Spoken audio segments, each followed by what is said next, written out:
बिस्मिल्लाहिर्रहमानिर्रहीम। आज हम first year mathematics for Khyber Pakhtunkhwa board के लिए यूनिट 3 वेक्टर्स इसकी एक्सरसाइज 3.3 का पार्ट नंबर 1 करते हैं। ये हमारा लेक्चर नंबर 34 है। इस पार्ट नंबर 1 में हम टॉपिक्स करेंगे और एग्जाम्पल करेंगे। अगर आपको ये लेक्चर समझ में आ जाता है तो इसके बाद वाली एक्सरसाइज आप आसानी के साथ सॉल्व कर सकते हैं, क्योंकि जो टॉपिक्स जो एग्जाम्पल यहाँ पर हैं वही एक्सरसाइज में गिवन है। तो यहाँ पे आपका कंसेप्ट अगर क्लियर हो जाता है तो आप आगे की एक्सरसाइज को आसानी के साथ सॉल्व करेंगे। वेक्टर का कंसेप्ट फिज़िक्स में भी मौजूद है। अगर आप इस चैप्टर को ज़्यादा डिटेल के साथ पढ़ेंगे तो आपको फिज़िक्स का वेक्टर चैप्टर भी समझ में आएगा। हमारे पास 2 टाइप्स की फिजिकल क्वांटिटीज़ हैं, एक स्केलर है और दूसरा वेक्टर है। स्केलर्स में मैग्नीट्यूड होता है। मैग्नीट्यूड का मतलब है एक नंबर और साथ कोई यूनिट। जिस तरीके से mass is a scalar quantity, क्योंकि उसको हम किलोग्राम में मेजर करते हैं, तो ये उसका यूनिट हो गया, एसआई यूनिट। वेक्टर्स में मैग्नीट्यूड तो होता है लेकिन उसके साथ साथ डायरेक्शन भी होती है। तो यहाँ पे हमारे पास वेक्टर का एक कंसेप्ट है, वेक्टर स्केलर प्रोडक्ट या डॉट प्रोडक्ट।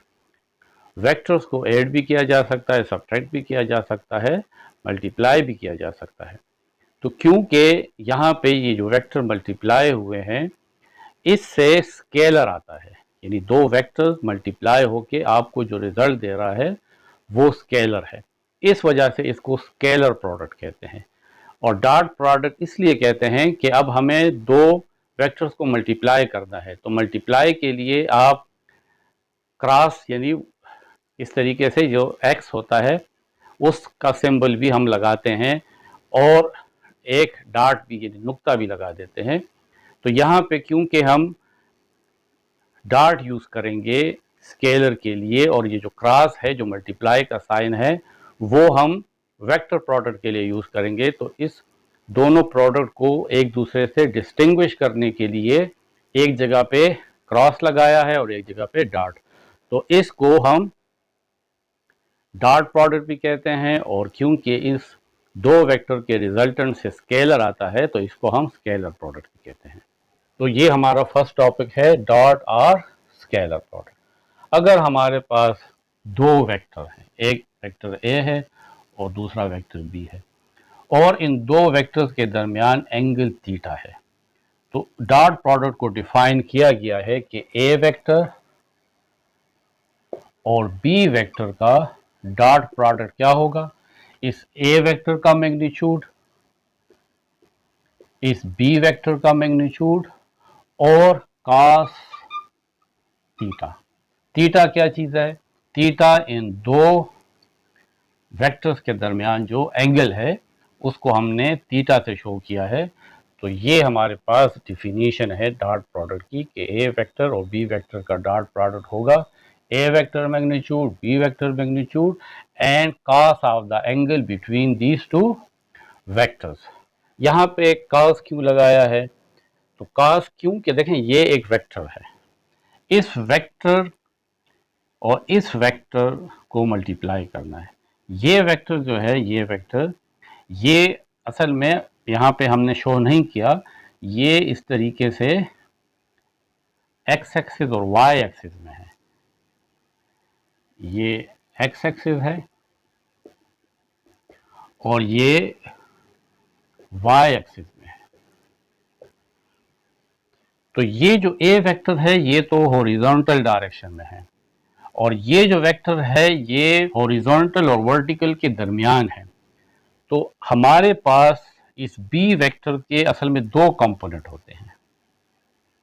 अगर आप इस यहाँ से एक परपेंडिकुलर ड्रा करें तो आपके पास ये एक ट्रायंगल आ जाता है। अब ये जो ए वेक्टर है ये तो हॉरिजॉन्टल डायरेक्शन में है, लेकिन ये बी वेक्टर हॉरिजॉन्टल और वर्टिकल के दरमियान है। तो इस एक्स एक्सिस के ऊपर इस बी का कौन सा कंपोनेंट आ रहा है, तो वो हमें पता है कि वो होता है बी कॉस थीटा।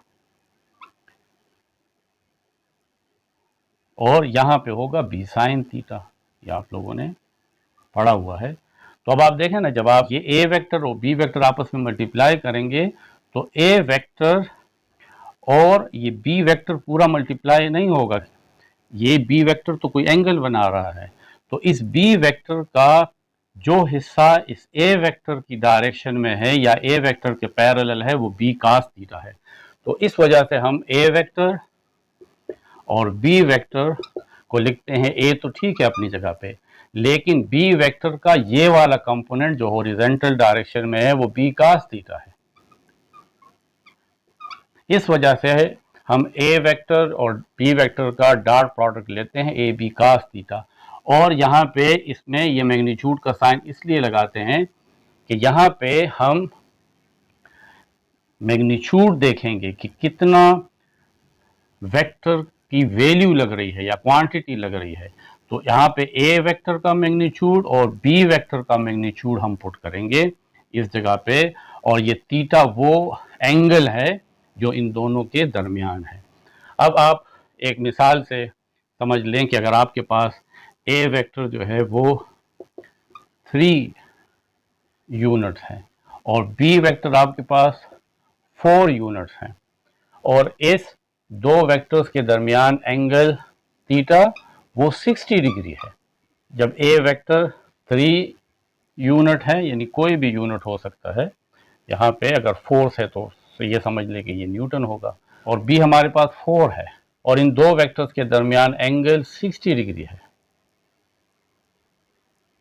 तो इसका डॉट प्रोडक्ट क्या होगा? तो ये फार्मूला है कि a वेक्टर और b वेक्टर इक्वल होता है, a का मैग्नीट्यूड 3 है, b का मैग्नीट्यूड 4 है और cos 60 डिग्री।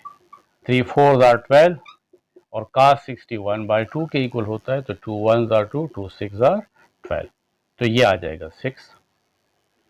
हम फिजिक्स में इसकी एक एग्जांपल लेते हैं कि अगर एक बॉडी जो है, यहाँ पे एक बॉडी पड़ी है, उस बॉडी पे ये फोर्स लग रही है, यहाँ पे अब आप इसको फोर्स कह लें, चले फोर्स 4 न्यूटन है, और बॉडी यहाँ से यहाँ तक डिस्प्लेस हुई है, यानी ये बॉडी यहाँ पे आ गई है। कितना मीटर? 3 मीटर ये डिस्प्लेसमेंट है। तो इसको डी से शो कर लें या एस से शो कर लें, इसको एस भी कह सकते हैं, और फोर्स 4 न्यूटन है। तो एक बॉडी जब यहाँ से यहाँ तक आएगी और ये फोर्स एक्स एक्सिस के साथ कितना एंगल बना रही है? 60 का। तो जब बॉडी यहाँ से यहाँ तक आएगी तो कितना वर्क होगा? क्योंकि फोर्स और डिस्प्लेसमेंट का डॉट प्रोडक्ट वर्क आता है। तो यहाँ पे देखें, इसी फार्मूले से फोर्स और डिस्प्लेसमेंट, फोर्स का मैग्नीट्यूड, डिस्प्लेसमेंट का मैग्नीट्यूड और cos 60 डिग्री। फोर्स का मैग्नीट्यूड 4 न्यूटन है और डिस्प्लेसमेंट ये 3 मीटर कर लें, 3 मीटर है, और cos 60 1/2 है। तो 4 3s are 12 न्यूटन मीटर, और साथ ये 1/2 है, 2 1s are 2, 2 6 are 12, 6 Newton metre, जिसको हम जूल्स भी कहते हैं। तो dot product of force and displacement work के इक्वल है, और वर्क जो है वो स्केलर क्वांटिटी है। तो आप देखें ना, यहाँ पे फोर्स 4 न्यूटन लग रही है, लेकिन वो 60 के एंगल के साथ लग रही है। बॉक्स यहाँ से यहाँ तक मूव कर रहा है, इसका मतलब है कि तमाम फोर्स इस बॉक्स पे नहीं लग रही। फोर्स का कितना हिस्सा लग रहा है? b cos थीटा, लेकिन b यहाँ पे फोर्स है, फोर्स cos थीटा, फोर्स है 4 न्यूटन और cos थीटा है 60 डिग्री। तो 4 न्यूटन और cos 60 1/2 के इक्वल है, 2 1s are 2, 2 2s are 4, 2 Newton force. हम 4 न्यूटन फोर्स एक बॉक्स पे लगा रहे हैं, लेकिन ये बॉक्स मूव कितने फोर्स के साथ कर रहा है? 2 न्यूटन फोर्स के साथ ये फोर्स जो है इस बॉक्स के ऊपर लग रही है, और ये यहाँ से यहाँ पे मूव कर रहा है। और बाकी फोर्स जो है वो हॉरिजॉन्टल डायरेक्शन में लग रही है, वो हम किस तरह फाइंड कर सकते हैं, बी साइन थीटा की मदद से फाइंड कर सकते हैं। तो ये हमारे पास डॉट प्रोडक्ट है दो वेक्टर्स का। एक और बात याद रखें कि ये जो थीटा है ये 0 और 90 के दरमियान है, π/2, 0 से π/2।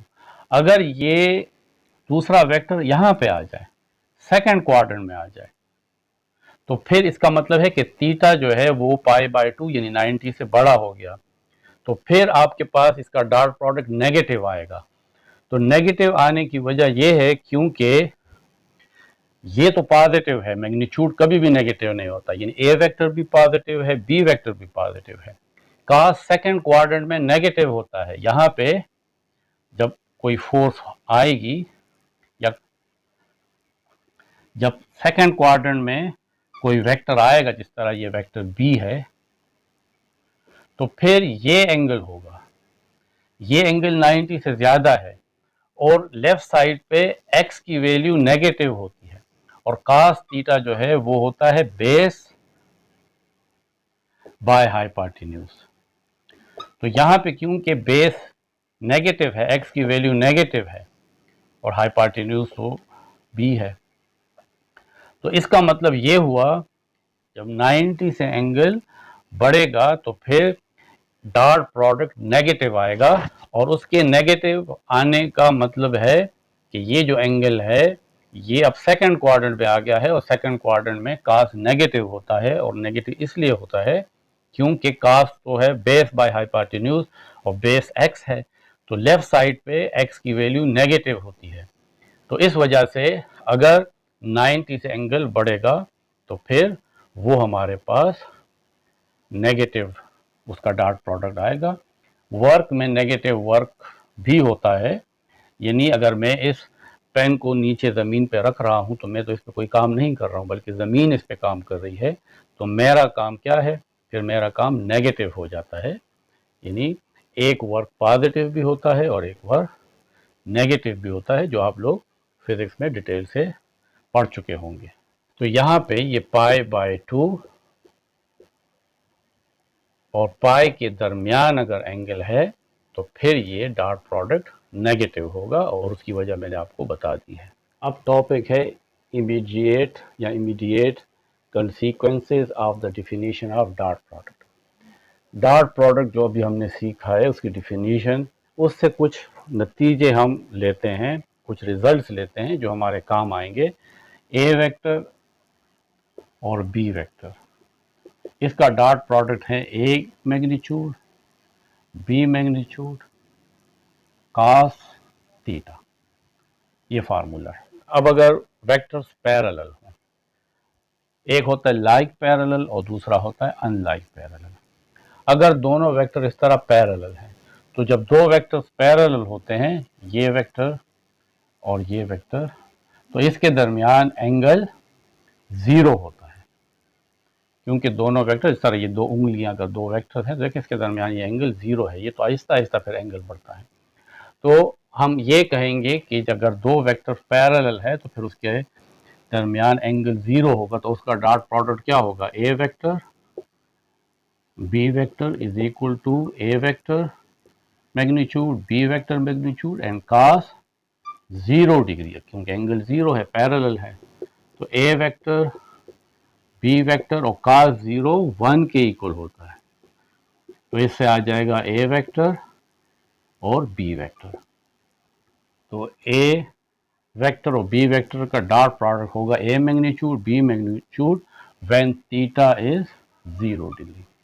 और अगर एंटी पैरेलल है व्हेन थीटा इज 180 डिग्री, देखिए एक वेक्टर इस तरफ है और एक वेक्टर ये है, अगर मैं इसके साथ इसको इस तरह ड्रा कर लूं, ये बी वेक्टर, तो देखिए ये एंगल है और ये एंगल 180 होता है। जब दो स्ट्रेट रेज आपस में एंगल बनाती है तो वो 180 होता है।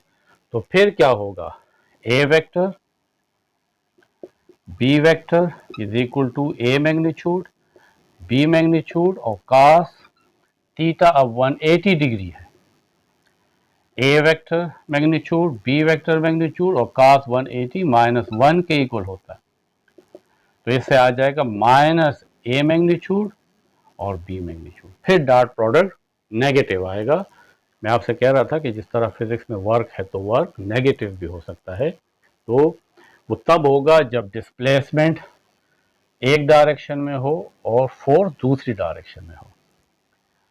एक स्पेशल केस है कि दो वेक्टर है, एक वेक्टर ए है और ये जो दूसरा वेक्टर है ये भी ए है और दोनों के दरमियान एंगल 0 है। यानी हम ये समझ लें कि सेम वेक्टर है, इस तरह एक दूसरे के ऊपर है और दोनों का मैग्नीट्यूड सेम है, डायरेक्शन भी सेम है। तो फिर क्या होगा, ये स्पेशल केस है, इसी फार्मूले में पुट करते हैं। ए वेक्टर और बी वेक्टर भी यही है, तो बी की जगह भी ए वेक्टर लिख लेंगे। ए मैग्नीट्यूड, बी की जगह भी ए मैग्नीट्यूड लिखेंगे क्योंकि दोनों सेम है। और cos थीटा, क्योंकि यहाँ पे एंगल 0 है, दोनों आपस में पैरेलल है तो 0 लिख लेंगे। ए वेक्टर, ये भी ए वेक्टर है, क्योंकि ए मैग्नीट्यूड और ए मैग्नीट्यूड 2 दफा है तो ए मैग्नीट्यूड स्क्वायर। और cos 0 1 के इक्वल होता है, उसको लिखने की जरूरत नहीं है। अब यहाँ पे दोनों साइड का स्क्वायर रूट ले लें तो ए मैग्नीट्यूड स्क्वायर, इसका भी स्क्वायर रूट ले लें और ए वेक्टर और डॉट ए वेक्टर, और यहाँ पे भी स्क्वायर रूट ले लें, दोनों साइड का स्क्वायर रूट लेना है। तो ये स्क्वायर और स्क्वायर रूट कैंसिल, तो ए वेक्टर का मैग्नीट्यूड किसके इक्वल होगा, ए वेक्टर डॉट ए वेक्टर और अंडर दी रूट। तो ये हमारे पास कुछ रिजल्ट हैं। अगला टॉपिक है ऑर्थोगोनल वेक्टर्स। दो वेक्टर्स अगर एक दूसरे के साथ 90 का एंगल बनाते हैं तो इसको हम परपेंडिकुलर वेक्टर्स कहते हैं, या इसका दूसरा नाम है ऑर्थोगोनल वेक्टर्स। तो यहाँ पे ए वेक्टर और बी वेक्टर का डॉट प्रोडक्ट होता है A vector magnitude B vector magnitude cos 90 degree. A vector magnitude B vector magnitude और cos 90 0 के इक्वल होता है, तो इससे 0 आ जाता है। इसका मतलब यह है कि अगर दो वेक्टर का डॉट प्रोडक्ट 0 आ रहा है और आपसे ये कहा जा रहा है कि ए वेक्टर का मैग्नीट्यूड भी 0 नहीं है और बी वेक्टर का मैग्नीट्यूड भी 0 नहीं है, तो फिर 0 क्यों आ रहा है? दो वेक्टर के डॉट प्रोडक्ट से 0 इसलिए आ रहा है कि ये दोनों वेक्टर आपस में परपेंडिकुलर हैं। ये आपने रिजल्ट भी याद रखना है कि दो वेक्टर का डॉट प्रोडक्ट जब 0 आ जाए तो फिर वो दो वेक्टर आपस में ऑर्थोगोनल होंगे या परपेंडिकुलर होंगे। अब यहाँ पे एक बात याद रखें कि एक जो वेक्टर है उसके दो पार्ट्स होते हैं, एक उसका मैग्नीट्यूड होता है और दूसरा उसका डायरेक्शन होती है। तो ये एक वेक्टर जो है उसको हम दो पार्ट से शो करते हैं, ये उसका मैग्नीट्यूड है और ये उसकी डायरेक्शन है। अगर कोई फोर्स एक्स एक्सिस में लग रही है हॉरिजॉन्टल डायरेक्शन में, तो हम कहेंगे कि ये जो फोर्स है ये 4 न्यूटन है, तो 4 लिख लेंगे। और किस डायरेक्शन में लग रही है? एक्स एक्सिस में। तो ये जो आई यूनिट वेक्टर है ये शो कर रहा है कि फोर्स किस डायरेक्शन में लग रही है? एक्स एक्सिस में लग रही है। अगर हम ये कहें कि ये फोर्स सिर्फ वाई डायरेक्शन में लग रही है, तो फिर यहाँ पे 4 लिखेंगे और जे यूनिट वेक्टर लिखेंगे।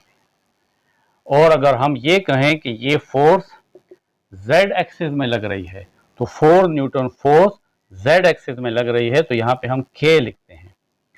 तो ये जो आई यूनिट वेक्टर है, जे यूनिट वेक्टर है और के यूनिट वेक्टर है, ये असल में आपको डायरेक्शन ऑफ द वेक्टर बताता है। अगर एक फोर्स इस तरह लग रही है तो देखें यहाँ पे तो एक्स कंपोनेंट भी है और वाई कंपोनेंट भी है, तो फिर मैं कहूँगा कि ये जो फोर्स है ये 4 न्यूटन एक्स डायरेक्शन में लग रही है और 3 न्यूटन y डायरेक्शन में लग रही है, तो ये मेरे लिए वो यूनिट वेक्टर्स हैं जो सिर्फ डायरेक्शन को शो करते हैं। अगर एक फोर्स x, y और z तीनों डायरेक्शन में लग रही है, यानी अगर यहाँ से एक एरोप्लेन उड़ता है, देखें ये ऊपर की तरफ जा रहा है, तो ये ऊपर भी जा रहा है, z एक्सिस में भी जा रहा है, ये इस साइड पे भी जा रहा है और ये इस साइड पे भी जा रहा है, इस तरह। तो इसका मतलब है कि फोर्स तीन डायरेक्शन में लग रही है, 4 न्यूटन x डायरेक्शन में, 3 न्यूटन y डायरेक्शन में और 5 कर लें, ये सारा हम सपोज कर रहे हैं z डायरेक्शन में। तो ये हमारे कंपोनेंट्स हैं फोर्स के या किसी भी वेक्टर के। अगर वो एक डायरेक्शन में है तो उसका सिर्फ एक कंपोनेंट होगा, अगर वो प्लेन में है उसका y और z कंपोनेंट है, यानी ज़मीन पे कोई बॉडी इस तरह जा रही है जो किसी एंगल के साथ जा रही है, यानी जीरो एंगल के अलावा किसी और एंगल के साथ जा रही है, तो फिर उसके दो कंपोनेंट होंगे। और अगर कोई चीज़ स्पेस में जा रही है, यानी स्पेस का मतलब होता है एक्स एक्सिस, वाई एक्सिस और जेड एक्सिस, तो फिर उस वेक्टर के तीन कंपोनेंट होते हैं। जनरली ये जो ए वेक्टर है इसको हम इस तरह लिखेंगे, इसका एक कंपोनेंट आई डायरेक्शन में होता है, तो हम कहते हैं A1I plus A2J plus A3K। तो ये हमें बताता है कि इस वेक्टर के तीन कंपोनेंट्स हैं। तो ये जो I J K है ये यूनिट वेक्टर्स हैं। यूनिट वेक्टर का मतलब है कि इसका मैग्नीट्यूड 1 है, ये सिर्फ डायरेक्शन के लिए शो हो रहा है। ये वेक्टर x डायरेक्शन में है, y डायरेक्शन में है, z डायरेक्शन में है या तीनों डायरेक्शन में है। तो यूनिट वेक्टर I का मैग्नीट्यूड भी वेक्टर 1 है, यूनिट वेक्टर j का मैग्नीट्यूड भी 1 है और यूनिट वेक्टर k का मैग्नीट्यूड भी 1 है। अब अगर दो यूनिट वेक्टर I है, यानी I डॉट I है, दोनों वेक्टर सेम है और यूनिट वेक्टर है, तो फार्मूला तो ये है कि A वेक्टर और B वेक्टर का डॉट प्रोडक्ट होता है A मैग्नीट्यूड B मैग्नीट्यूड और cos थीटा। तो दो unit vector I unit vector और I यूनिट वेक्टर का डॉट प्रोडक्ट होगा I यूनिट वेक्टर इसका मैग्नीट्यूड, फिर I यूनिट वेक्टर इसका मैग्नीट्यूड। ये जो केप हम डालते हैं ये यूनिट वेक्टर के लिए है, आपकी बुक वाले इसलिए नहीं लगाते हैं कि वो उसको बोल्ड लिखते हैं, उसको थोड़ा सा ज़्यादा बोल्ड लिखेंगे। जब आप किसी लेटर को बोल्ड लिखते हैं तो इसका मतलब है कि ये वेक्टर क्वांटिटी है। और दो वेक्टर देखें, दोनों सेम वेक्टर हैं, ये वेक्टर और ये, यानी दोनों वेक्टर I हैं, तो इसके दरमियान एंगल 0 है, तो cos 0। यूनिट वेक्टर है इसका मैग्नीट्यूड 1, यूनिट वेक्टर है इसका मैग्नीट्यूड 1 और cos 0 भी 1 के इक्वल होता है, इसका मतलब है 1 मल्टीप्लाई 1 मल्टीप्लाई 1 1। तो I डॉट I इससे 1 आता है, ये आपका एक रिजल्ट है। इसी तरीके से J dot J unit vector, अगर दोनों वेक्टर J हैं तो इसका डॉट प्रोडक्ट क्या होगा, J यूनिट वेक्टर मैग्नीट्यूड, यहाँ पे भी J यूनिट वेक्टर मैग्नीट्यूड और cos, दोनों सेम वेक्टर है तो ये तो पैरेलल होंगे, इसके दरमियान एंगल 0 है। यूनिट वेक्टर है इसका मैग्नीट्यूड 1, यूनिट वेक्टर है इसका मैग्नीट्यूड 1 और cos 0 भी 1 के इक्वल होता है, तो इससे भी 1 आता है। K dot K is equal to K magnitude cos 0 degree. Unit vector है 1, यूनिट वेक्टर है 1 और cos 0 भी 1, तो इससे भी 1 आता है। इसका मतलब है कि I dot I is equal to J dot J is equal to K dot K, इन सब से 1 आएगा। ये तो आपने इस रिजल्ट को याद रखना है, ये हमारे काम आएगा। अब है I यूनिट वेक्टर और J यूनिट वेक्टर, इसका डॉट प्रोडक्ट क्या होगा, देखें I मैग्नीट्यूड J मैग्नीट्यूड और cos, क्योंकि देखें ये आपके पास J यूनिट वेक्टर है y डायरेक्शन में और I जो है ये x यूनिट वेक्टर है x डायरेक्शन में, तो इन दोनों के दरमियान एंगल 90 है, 90 डिग्री।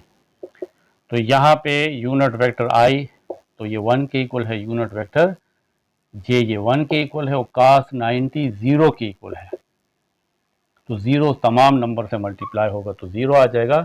तो i dot J unit vector, इसका रिजल्ट 0 आएगा। अगर i वेक्टर और k वेक्टर इसका डॉट प्रोडक्ट लें तो यही एक फार्मूला है, i यूनिट वेक्टर का मैग्नीट्यूड, k यूनिट वेक्टर का मैग्नीट्यूड और cos 90 डिग्री, क्योंकि ये देखें ये i है और ये z डायरेक्शन में k है, तो इन दोनों के दरमियान भी ये एंगल 90 है, यहाँ पे भी ये 90 है। ये असल में जो कमरा होता है बिल्कुल उसी तरह है, तो हर कमरे की हर दीवार दूसरे के साथ 90 का एंगल ही बनाती है। यहाँ पे तो ये बना नहीं सकते, असल में ये इस तरह है। तो देखें आई और के के दरमियान भी 90 का एंगल है, ये इस तरह नहीं है, ये इस तरह बाहर की तरफ है। लेकिन क्योंकि हम ड्रा नहीं कर सकते, हमारा बोर्ड 2 डायमेंशन है, इस पर 3 डायमेंशन ड्रा नहीं हो सकता, इसलिए ये लाइन इस तरह ही है। तो यूनिट वेक्टर i 1 के इक्वल होता है, यूनिट वेक्टर k 1 के इक्वल है और cos 90 0, 1 मल्टीप्लाई 1 मल्टीप्लाई 0 0 के इक्वल है। j डॉट k, अगर ये दोनों यूनिट वेक्टर है तो j मैग्नीट्यूड k मैग्नीट्यूड और cos, j और k के दरमियान भी एंगल 90 है, तो यूनिट वेक्टर j 1 के इक्वल है, यूनिट वेक्टर k 1 के इक्वल है और cos 90 0, तो ये तमाम 0। तो इससे हमें ये रिजल्ट मिलता है कि i dot j i dot k या j डॉट k, और ये तमाम यूनिट वेक्टर है, तो आप इस पे इस तरह कैप लगा लें, ये 0 के इक्वल है। अच्छा, अगर इसकी तरतीब बदल जाए यानी j डॉट i, तो ये भी 0 होगा, क्योंकि ये स्केलर प्रोडक्ट है, इसकी तरतीब बदलने से फर्क नहीं पड़ता। तो ये भी एक बहुत इंपॉर्टेंट रिजल्ट हैं, इसको भी जहन में रखें। अब हमारा टॉपिक है expression of the dot product in terms of components. मैंने आपसे कहा था ना कि वेक्टर के एक कंपोनेंट भी हो सकता है, 2 भी हो सकता है, 3 भी हो सकता है। अगर हमारे पास 2 वेक्टर है जो स्पेस में है, यानी उसका x कंपोनेंट भी है, y भी है और z भी है, तो फिर हम उसका डॉट प्रोडक्ट किस तरह फाइंड करेंगे। तो हमारे पास एक वेक्टर है a, इसके कंपोनेंट्स हैं xi plus yj plus zk, यानी ये a वेक्टर जो है इसका ये कंपोनेंट x डायरेक्शन में है, ये y डायरेक्शन में है और ये z में, ये i j के directions of the components show कर रहा है। दूसरा वेक्टर है b,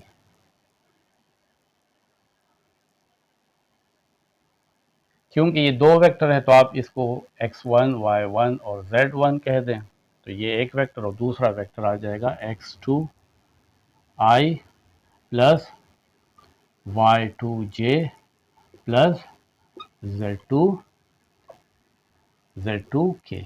इन तमाम पे ये कैप्स लगे हुए हैं, लेकिन मैं हर जगह पे ये नहीं लगा सकता, इसलिए आप इसको समझ लें कि इसके ऊपर ये कैप है, या इसको आप ये समझ लें कि मैं इसको बोल्ड लेटर से लिख रहा हूँ। अब इन दोनों को मल्टीप्लाई करना है, ए वेक्टर और बी वेक्टर। तो ए के कंपोनेंट तो ये हैं x1i plus y1j plus z1k, x2i plus y2j plus z2k। अब यहाँ पे इन दोनों को मल्टीप्लाई करना है, तो ये जो x1i है ये इन सब के साथ मल्टीप्लाई होगा, x2i plus y2j plus z2k, फिर प्लस ये जो y1j है ये भी सब के साथ मल्टीप्लाई होगा, x2i plus y2j plus z2k, plus ये जो z1k है ये भी इन तमाम के साथ मल्टीप्लाई होगा, x2i plus y2j plus z2k। अब x1 और x2 आपस में मल्टीप्लाई होंगे, x1 और x2, और i के साथ मल्टीप्लाई होगा, तो ये i dot I plus y x1 j y2 j के साथ, x1 i भी y2 j के साथ मल्टीप्लाई होगा, तो ये आ जाएगा x1 y2 और i डॉट j। फिर ये इसके साथ भी मल्टीप्लाई होगा, प्लस x1 z2 और i डॉट k।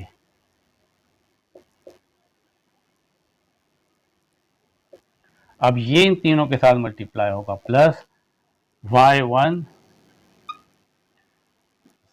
x2 और j dot i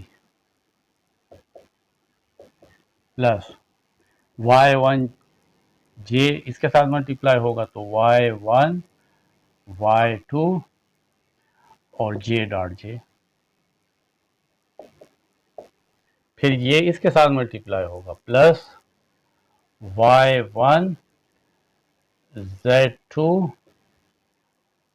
j dot k। अब ये last plus z1 x2 k dot i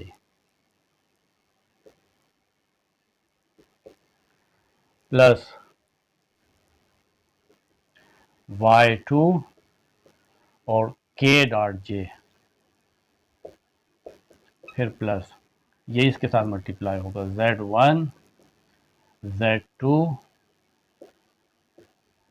और k dot k।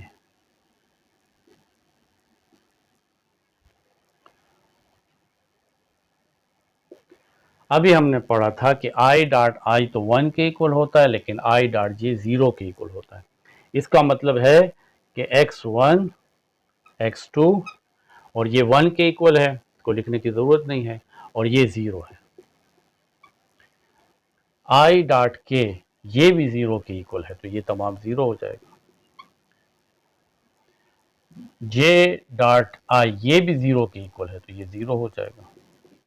j dot j ये 1 के इक्वल होता है, तो y1 y2 जब 1 से मल्टीप्लाई होगा तो यही आएगा y1 y2 plus k dot i ये भी 0 के इक्वल है, तो तमाम वैल्यू 0 हो जाएगी। k डॉट j ये भी 0, तो ये तमाम 0, और k डॉट k ये 1 के इक्वल है, तो ये आ जाएगा z1 z2। तो a वेक्टर और b वेक्टर का जो डॉट प्रोडक्ट है वो है x1 x2 plus y1 y2 plus z1 z2। इससे हमें ये पता लग रहा है कि दो वेक्टर का डॉट प्रोडक्ट निकालने के लिए ये इतना प्रोसेस की ज़रूरत नहीं है, बल्कि सिर्फ ये कंपोनेंट, यानी ये कंपोनेंट i के साथ मल्टीप्लाई हो जाएगा, j के साथ मल्टीप्लाई होगा, और ये जो k कंपोनेंट या ये जो z कंपोनेंट है या k कंपोनेंट है ये इस z कंपोनेंट के साथ मल्टीप्लाई होगा, और i डॉट i 1 के इक्वल होगा, j डॉट j 1 के इक्वल होगा, k डॉट k 1 के इक्वल होगा। तो हम आसानी के साथ दो वेक्टर्स का डॉट प्रोडक्ट फाइंड कर सकते हैं अगर हमें कंपोनेंट्स गिवन हो। तो इससे हम ये नतीजा अखज़ कर रहे हैं, thus the dot product of two vectors का dot product is the sum of the product of their corresponding components। दो वेक्टर का डॉट प्रोडक्ट जो है वो क्या है, sum of the product of their corresponding component, यानी x कंपोनेंट x के साथ मल्टीप्लाई होगा, y कंपोनेंट y के साथ, और z कंपोनेंट z के साथ मल्टीप्लाई होगा, और फिर उसका क्या है सम ऑफ द प्रोडक्ट, और फिर उसको ऐड कर लोगे। तो ये आपके पास दो वेक्टर का प्रोडक्ट है। अब इसको एग्जाम्पल से समझते हैं। एग्जाम्पल 14 में ये दो वेक्टर गिवन है, इसका प्रोडक्ट फाइंड करना है in terms of their components, क्योंकि अब वेक्टर को कंपोनेंट फॉर्म में दिया गया है। तो ए वेक्टर और बी वेक्टर का डॉट प्रोडक्ट, ए वेक्टर है 2i minus 3j plus 4k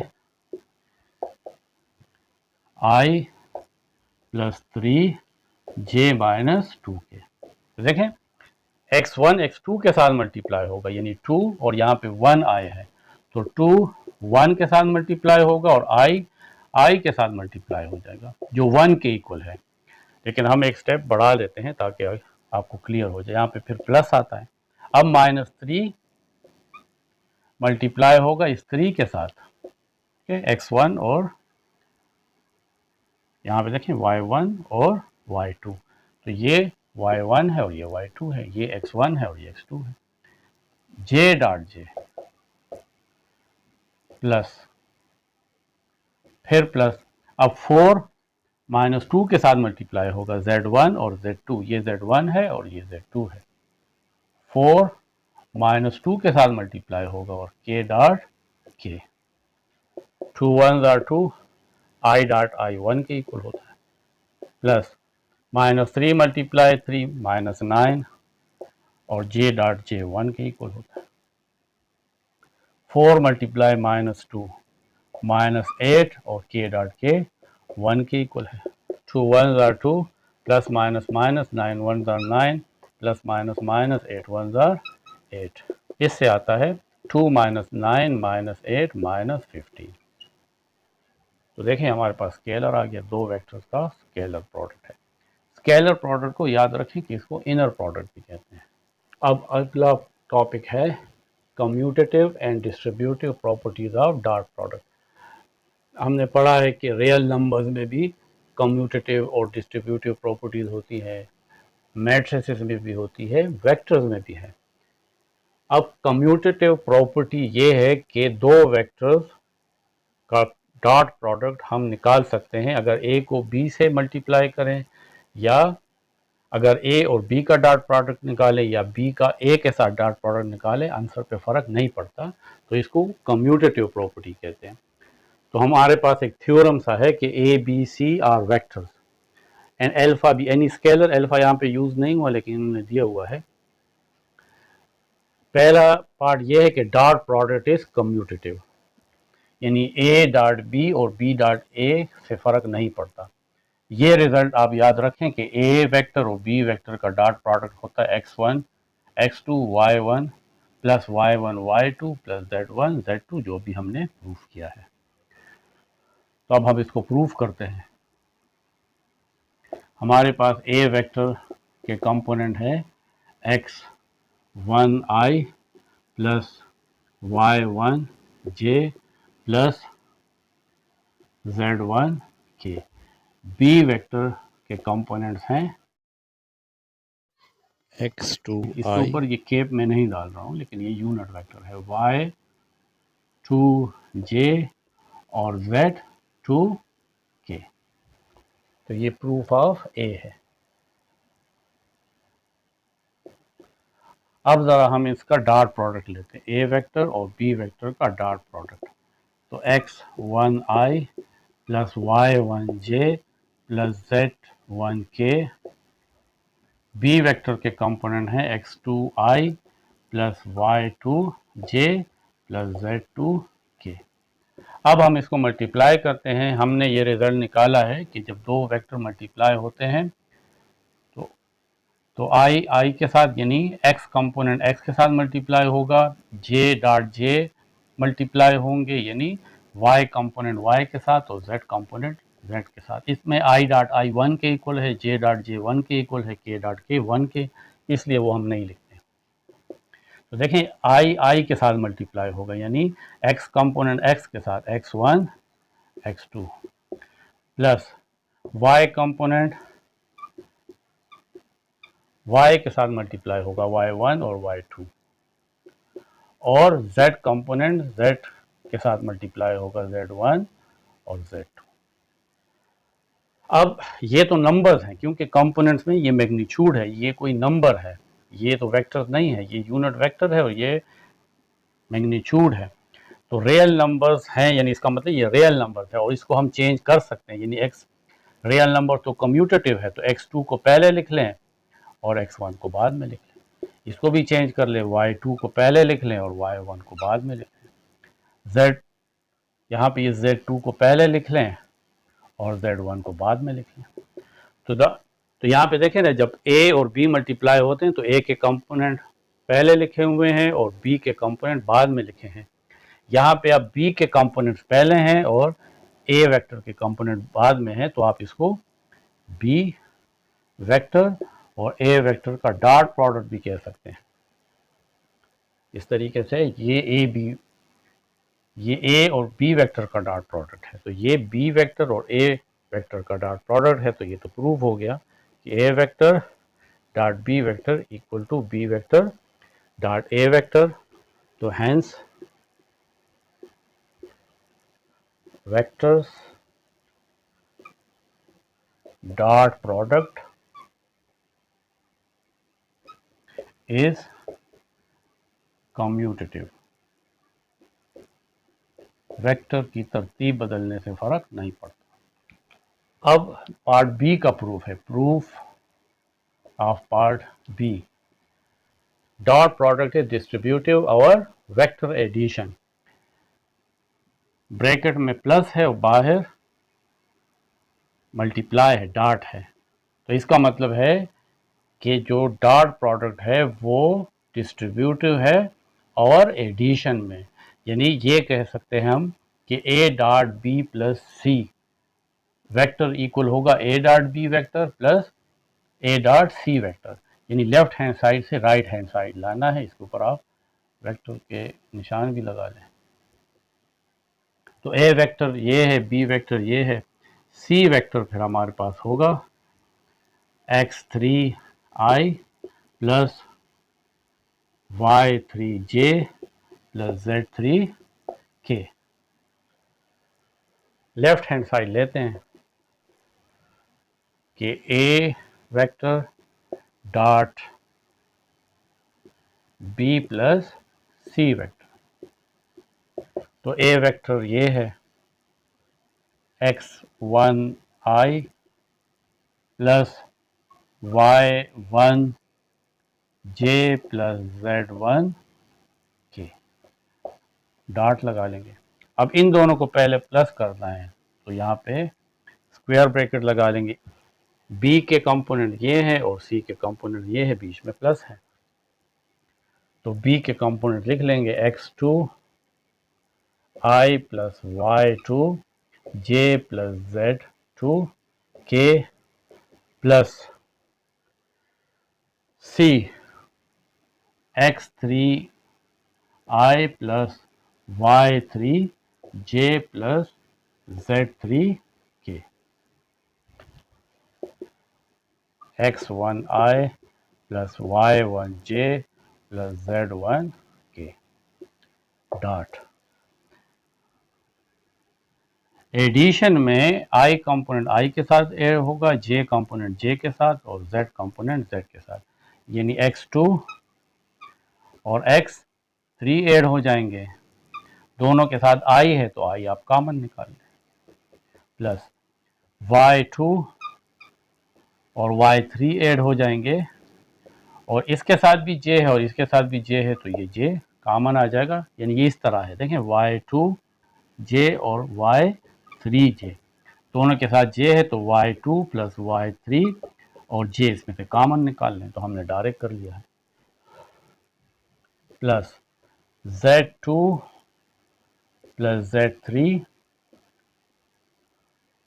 और इसमें से k कॉमन निकाल लें।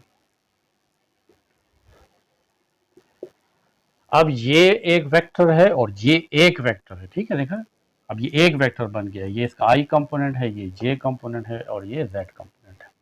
अब हम इसका डॉट प्रोडक्ट निकालेंगे, तो i कंपोनेंट i से मल्टीप्लाई होगा, j के साथ और k के साथ, तो x1 क्योंकि ये तो i है इसके साथ मल्टीप्लाई होगा, x2 और x3, यानी इसका और इस वेक्टर का डॉट प्रोडक्ट है।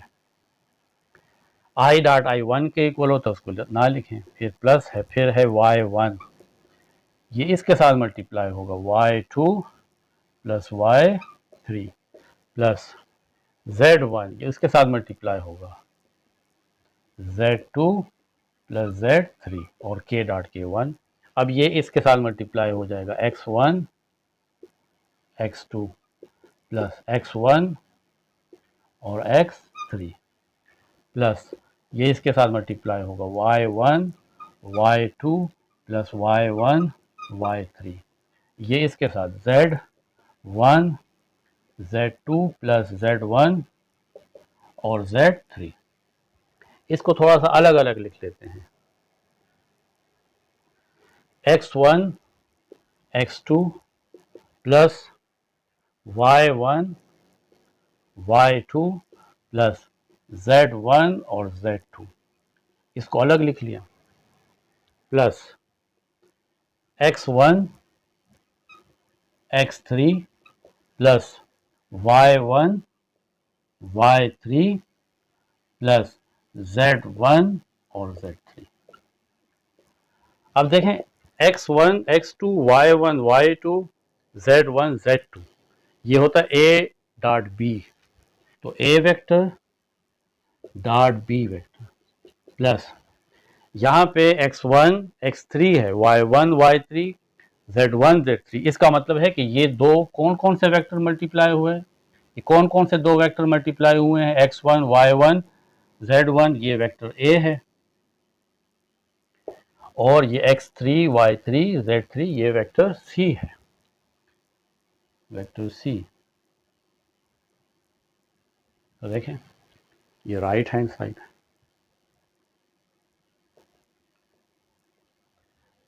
तो therefore left hand side is equal to right hand side, a into b plus c is equal to a dot b plus a dot c। इस पे वेक्टर के निशान लगा लें, तो ये साबित हो गया कि डॉट प्रोडक्ट है डिस्ट्रीब्यूटिव और वेक्टर एडिशन। एक और अहम टॉपिक है कि direction angles and direction cosines of the vector. ये हमारे पास एक्स एक्सिस है, ये वाई एक्सिस है, ये जेड एक्सिस है, इसको कोऑर्डिनेट एक्सिस कहते हैं। इसमें एक वेक्टर है, याद रखें कि ये वेक्टर इस तरह है, यानी स्पेस में है, इस वजह से इसको हमने देखे एक बॉक्स के फॉर्म में लिख लिया है, और ये इस तरह प्लेन में नहीं है। ये जो वेक्टर है ओ पी वेक्टर जिसको आर से शो किया है, ये इस तरह स्पेस में है। तो हमारे पास आर एक वेक्टर है x i plus y j plus z k, B a non zero vector, ये वेक्टर जीरो नहीं है। Let alpha beta and gamma are the angle which the vector R make with the positive direction of the coordinate axis. इस side पे जो है ये positive direction है, अगर ये इस साइड पे हो तो ये नेगेटिव डायरेक्शन हो।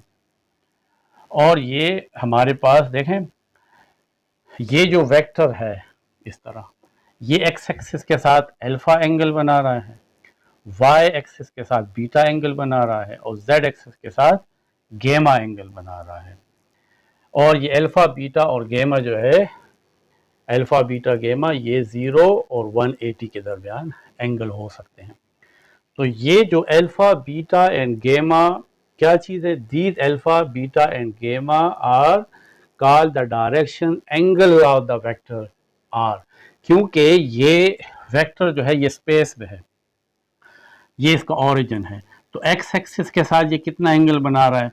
फॉर एग्जांपल ये वेक्टर मैं स्पेस में रखना चाहता हूँ, तो मैं किस तरह रखूँगा, तो मैं ये कहूँगा कि ये इस एक्स एक्सिस के साथ 30 का एंगल बना रहा है, वाई एक्सिस के साथ 45 का एंगल बना रहा है, और जेड एक्सिस के साथ 60 का एंगल बना रहा है। तो ये वेक्टर इस तरह आ जाएगा। तो ये जो अल्फा बीटा और गेमा है, इसको हम डायरेक्शन एंगल्स कहते हैं। तो समझ में आया ना कि ये जो अल्फा बीटा गेमा है, क्योंकि ये वेक्टर के डायरेक्शन को इस कोऑर्डिनेट सिस्टम में शो कर रहा है, इस वजह से हम इसको डायरेक्शन एंगल्स कहते हैं अल्फा, बीटा और गैमा को। अब एक और टॉपिक है कि डायरेक्शन कोसाइन, यानी ये समझ लें कि ये जो वेक्टर है जो एक्स एक्सिस के साथ अल्फा, वाई एक्सिस के साथ बीटा और गैमा, जेड एक्सिस के साथ बना रहा है, ये 3 एंगल है। तो अगर हम इन एंगल्स का कोसाइन लें तो इसको डायरेक्शन कोसाइन कहते हैं, यानी कास थीटा। यहाँ पे कास अल्फा लें, कास बीटा लें और कास गैमा लें तो इसको हम कोसाइन ऑफ द वेक्टर कहेंगे। फिर इसकी मदद से हम ये एंगल फाइंड कर सकते हैं। तो कोसाइन अल्फा हम किस तरह फाइंड करेंगे? कोसाइन अल्फा यानी ये इस एंगल का जो ये वेक्टर एक्स एक्सिस के साथ बना रहा है इसका कोसाइन किस तरह फाइंड करेंगे। देखें डिफिनीशन है कि the direction cosine of the vector can be determined. Direction cosine of the vector को किस तरह फाइंड किया जा सकता है? By dividing the corresponding coordinate of a vector by the vector itself. हम डिवाइड करेंगे करस्पॉन्डिंग कोऑर्डिनेट को वेक्टर की लेंथ के ऊपर। देखिए यहाँ पे वेक्टर आर है, इस आर का लेंथ फाइंड करने का मतलब इसका मैग्नीट्यूड। तो मैग्नीट्यूड क्योंकि इसका एक्स कंपोनेंट एक्स है, ये एक्स इसका एक्स कंपोनेंट है, वाई इसका वाई कंपोनेंट है और जेड इसका जेड कंपोनेंट है। तो इस आर का मैग्नीट्यूड फाइंड करने का तरीका ये होता है कि इन तमाम कंपोनेंट्स का स्क्वायर लें और इसके ऊपर ये स्क्वायर रूट डाल लें तो ये हमें इस वेक्टर का लेंथ फाइंड हो जाएगा। और करेस्पॉन्डिंग कोऑर्डिनेट कौन सा है? यहाँ पे ये अल्फा एंगल एक्स कोऑर्डिनेट के साथ बन रहा है, इस वजह से हम यहाँ पे एक्स कोऑर्डिनेट कोसाइन अल्फा होगा डिवाइडिंग द करेस्पॉन्डिंग कोऑर्डिनेट। यहाँ पे कोऑर्डिनेट एक्स है, by dividing the corresponding coordinate of a vector by the vector length. इस वेक्टर लेंथ पे डिवाइड कर लें, x square plus y square plus z square और under the root. या इसको इस तरह भी लिख सकते हैं कि एक्स को आर मैग्नीट्यूड पे डिवाइड कर दें, आर मैग्नीट्यूड ये है। इसी तरीके से जब आप कोसाइन बीटा फाइंड करेंगे तो क्योंकि ये बीटा ये वेक्टर आर वेक्टर किसके साथ बना रहा है? वाई एक्सिस के साथ। तो y divided by length of r यानी x square plus y square plus z square under the root. इसको आप इस तरह भी लिख सकते हैं, वाई बाय आर मैग्नीट्यूड। और कोसाइन गेमा किस तरह फाइंड करेंगे? तो गेमा वो एंगल है जो ये आर वेक्टर जेड एक्सिस के साथ बना रहा है। तो इसको फाइंड करने का तरीका divided by length of the vector x square plus y square plus z square under the root, या इसको हम कह सकते हैं जेड बाय आर मैग्नीट्यूड। तो ये हमारे पास कास अल्फा, कास बीटा और कास गैमा ये क्या है? ये हमारे पास डायरेक्शन कोसाइंस है। ये अल्फा बीटा और गैमा हमारे पास डायरेक्शंस हैं। जब आप इसका कास लेते हैं तो इसको डायरेक्शन कोसाइन कहते हैं। और अब देखें अल्फा बीटा और गैमा हम फाइंड कर सकते हैं। अगर हम इसका कास इनवर्स लें तो हमें अल्फा फाइंड हो जाएगा, अगर हम इसका कास इनवर्स लें तो हमें बीटा फाइंड हो जाएगा, अगर इसका हम कास इनवर्स लें तो हमें गैमा फाइंड हो जाएगा। इसको आसानी के लिए कुछ नाम दिए गए हैं। इस कास अल्फा को एल कहा गया है, कास बीटा को एम कहा है और कास गैमा को एन कहा है। ये एक थ्योरम है कि alpha beta and gamma are the direction angles of the vector are.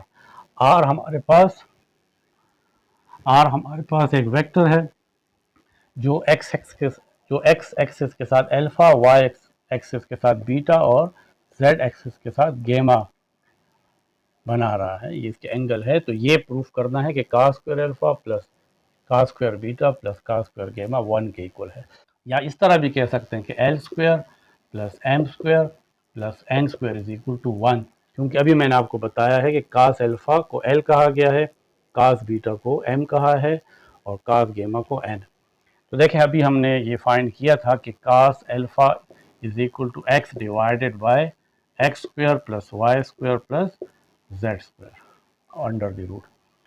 Cos beta is equal to y divided by x square plus y square plus z square under the root, और cos gamma is equal to z by x square plus y square plus z square under the root। ये proof करना है तो हम left hand side लेते हैं कि cos square alpha plus cos square beta plus cos square gamma is equal to cos alpha की value है x divided by x square plus y square plus z square under the root, और क्योंकि इसके ऊपर square भी है तो आप स्क्वायर डाल दें, plus cos square beta y by x square plus y square plus z square under the root और होल स्क्वायर, इसके ऊपर स्क्वायर है। फिर है cos स्क्वायर गेमा, तो cos गेमा तो ये है z by x square plus y square plus z square under the root whole square is equal to x square divided by, इसके ऊपर भी स्क्वायर है तो स्क्वायर और स्क्वायर रूट कैंसिल, आ जाएगा x square plus y square plus z square plus ये y square और इसके ऊपर भी स्क्वायर, तो स्क्वायर और स्क्वायर रूट कैंसिल, सिर्फ रह जाएगा x square plus y square plus z square plus यहाँ पे भी z square divided by x square plus y square plus z square, क्योंकि ये स्क्वायर रूट हो जाए कैंसिल। अब हम इसका एलसीएम ले लेते हैं, तो ये एलसीएम आएगा, एक ही दफ़ा हम लिखते हैं x square plus y square plus z square, क्योंकि ये एक ही वैल्यू है तो एक ही दफ़ा आएगा। ऊपर आ जाएगा x square plus y square और प्लस जेड स्क्वायर, तो ये वैल्यू ये सेम है आपस में कैंसिल, इससे 1 आ जाएगा, ये राइट हैंड साइड। तो फिर आप लिख लोगे ये आखिर में therefore cos square alpha plus cos square beta plus cos square गेमा ये 1 के इक्वल है। या ये भी कह सकते हो कि l square plus m square plus n square is equal to 1, क्योंकि आसानी के लिए हमने cos अल्फा को एल लिखा है, cos बीटा को एम लिखा है और cos गेमा को एन, तो चाहे एग्ज़ाम में इस तरह आए या इस तरह आए आप इसको बहुत आसानी के साथ प्रूफ कर सकते हो। अब एक और बहुत अहम टॉपिक है कि direction numbers are direction ratios.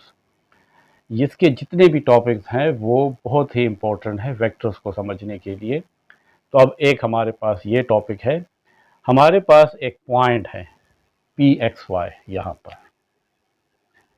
ये याद रखें कि ये स्पेस में है, यानी एक्स एक्सिस वाई एक्सिस और जेड एक्सिस ये यहाँ पे है ये पॉइंट इस तरीके से, लेकिन क्योंकि हम 2 डायमेंशनल बोर्ड पर 3 डायमेंशनल शो नहीं कर सकते तो इस वजह से आपको ये बोर्ड पे लग रहा है, ये इस तरह ऊपर की तरफ है। तो एक पॉइंट है P, इस पॉइंट के कोऑर्डिनेट्स हैं x, y और z। इस पॉइंट P को एक वेक्टर से शो किया जाता है कि ये पॉइंट P कहाँ पे है स्पेस में, इस x, y और z कार्टेशियन कोऑर्डिनेट सिस्टम में कहाँ पे है। तो ये वेक्टर जो है ये OP वेक्टर, जिसको हम R से शो करते हैं, ये इस पॉइंट P का पोजीशन शो कर रहा है।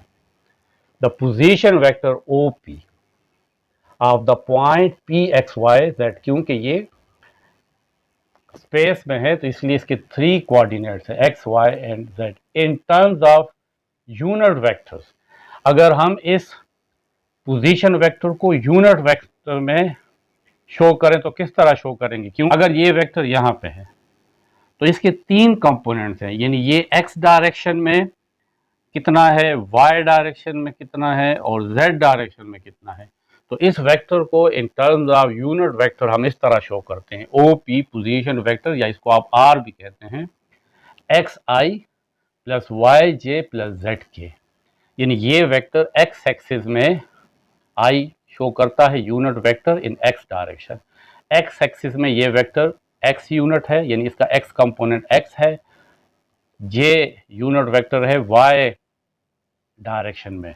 इसमें वाई डायरेक्शन में इसका जो वाई कंपोनेंट है वो वाई ही है, और जेड एक्सिस में इस वेक्टर का यूनिट वेक्टर, इस पोजीशन वेक्टर का जो कंपोनेंट है वो z है।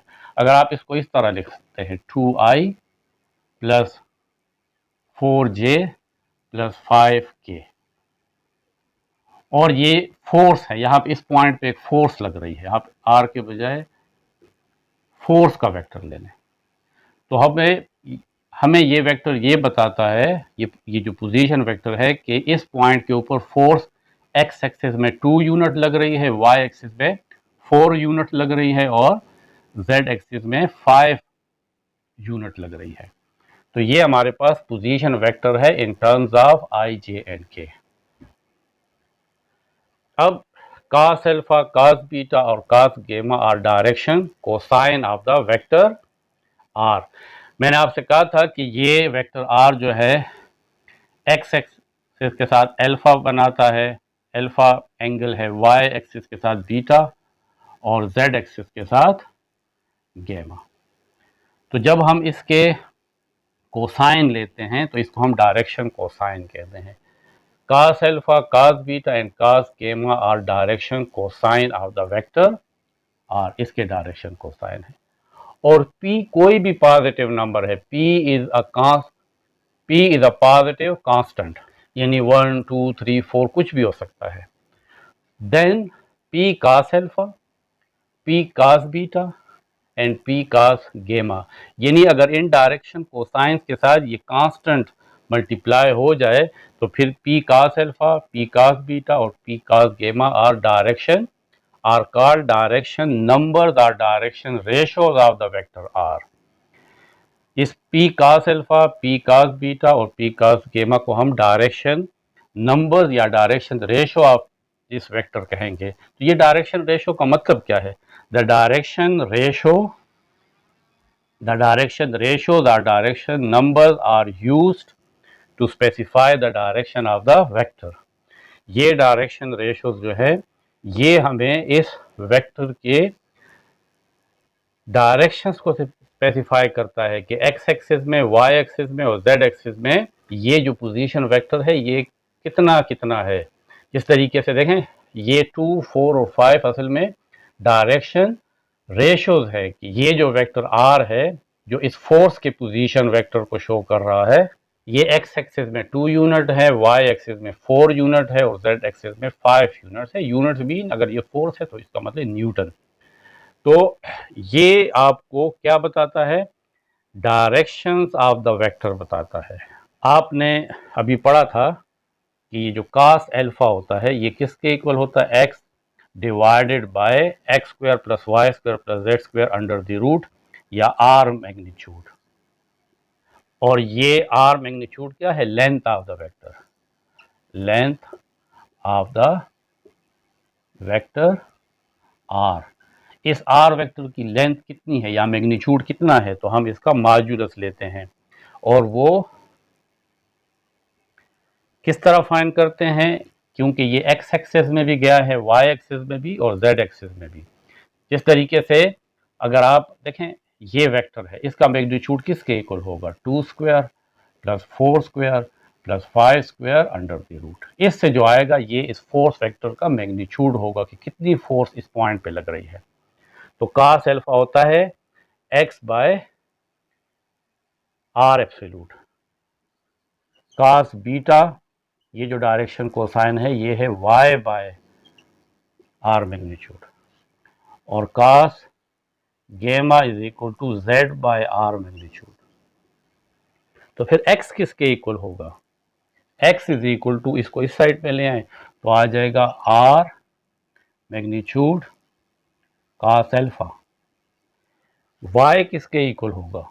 इसको इस साइड पे ले आए तो r मैग्नीट्यूड cos बीटा। और z किसके इक्वल होगा? आर मैग्नीट्यूड इस साइड पे आ जाएगा और कॉस गेमा, और आर मैग्नीट्यूड मैंने आपको कहा कि length of the vector R है। तो ये जो एक्स वाई और जेड है ये direction numbers of the vector है। देखिए यहाँ पे जो अब लिखा हुआ है कि cos अल्फा, cos बीटा और cos gamma are direction cosine of the vector and p is a positive constant. अब यहाँ पे p की जगह r है, तो ये r जो है ये जाहिर है कि इसमें एब्सोल्यूट है, इसका मतलब है कि ये पॉजिटिव आएगा, ये कभी भी नेगेटिव नहीं आएगा क्योंकि ये मैग्नीट्यूड है। तो जब ये डायरेक्शन कोसाइन और ये p या ये जो कांस्टेंट जो लेंथ ऑफ द वेक्टर है ये आपस में मल्टीप्लाई होंगे, तो ये x, y और z अब क्या चीज़ हैं, ये डायरेक्शन रेशोज हैं। और मैंने आपसे कहा कि यही असल में ये जो 2, 4 और 5 है यही डायरेक्शन रेशोज है। इसको आप इस तरह लिख सकते हैं, इस पॉइंट P को 2, 4 एंड 5, यानी यहाँ पे ये जो पॉइंट P है ये है 2, 4 एंड 5। इसके साथ फिर आई जे के नहीं लिखते, जब आप इसको वेक्टर फॉर्म में लिखेंगे तो फिर आई जे और के लिखेंगे। तो फिर ये जो पॉइंट है, क्योंकि ये तो एक्स, वाई और जेड है, और अब हमें फाइंड हो गया है कि ये एक्स असल में क्या चीज है, are absolute cos alpha,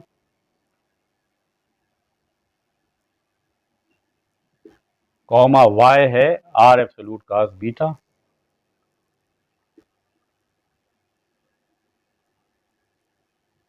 comma z है आर एब्सोल्यूट कॉस गेमा,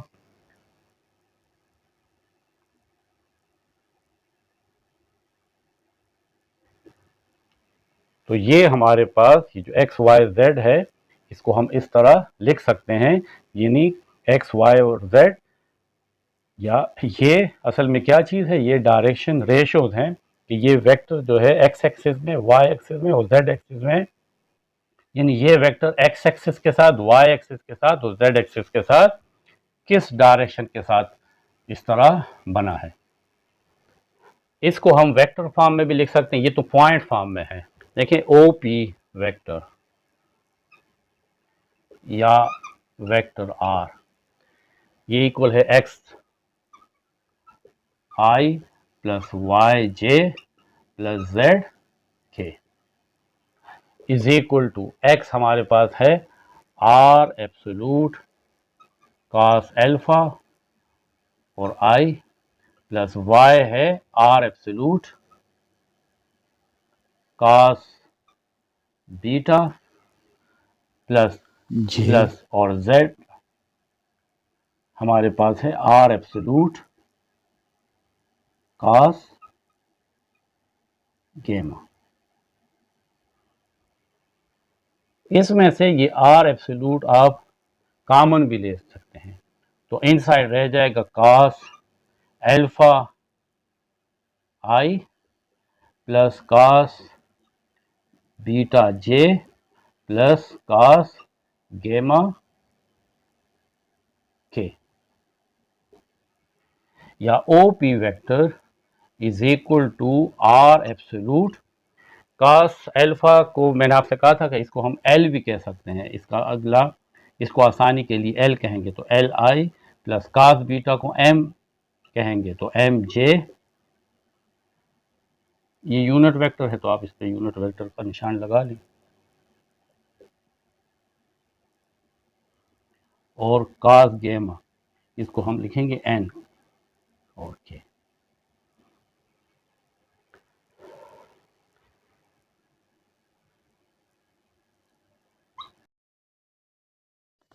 तो यहाँ पे देखें एक वेक्टर ओ पी जो है उसको हमने शो किया है लेंथ ऑफ द वेक्टर जो ये आर मैग्नीट्यूड है और साथ मल्टीप्लाई हुआ है डायरेक्शन कोसाइन एल एम यही और डिफिनीशन है कि जब इस cos अल्फा, cos बीटा और cos गेमा के साथ ये p पॉजिटिव कांस्टेंट मल्टीप्लाई होता है तो फिर ये हमारे पास डायरेक्शन रेशोज हो जाती हैं। तो एक वेक्टर को हम इस तरह लिख सकते हैं, ये हमारे पास वेक्टर डायरेक्शन रेशो की फॉर्म में लिखा हुआ है। अब ये एग्जाम्पल 16 और 17 जो बहुत इंपॉर्टेंट है, आपको इससे समझ में आ जाएगा direction ratios and direction cosine of the point. तो देखिए, हमने जब कहा था कि ये पॉइंट है एक्स, वाई और जेड,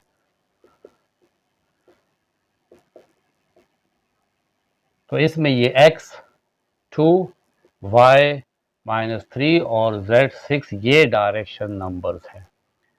2, -3 एंड 6 आर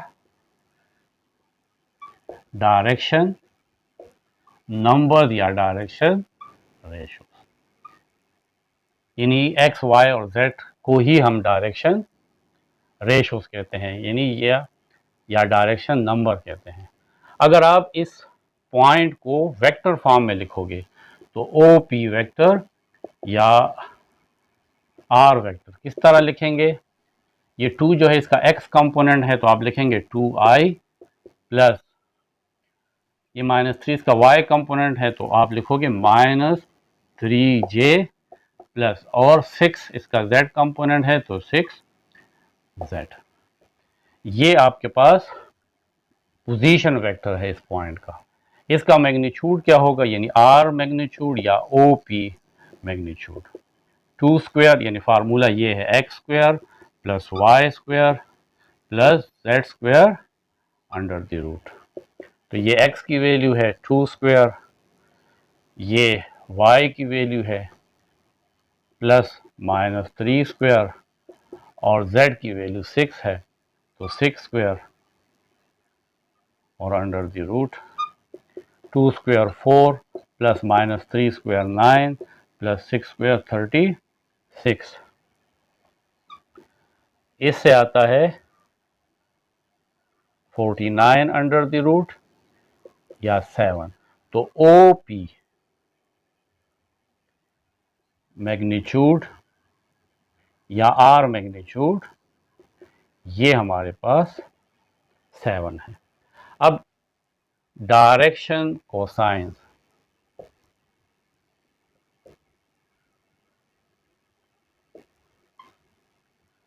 पहला डायरेक्शन कोसाइन है L, ये इक्वल होता है x बाय R एब्सोल्यूट या x बाय OP एब्सोल्यूट, आपकी मर्जी है इसको जो भी लिखते हैं।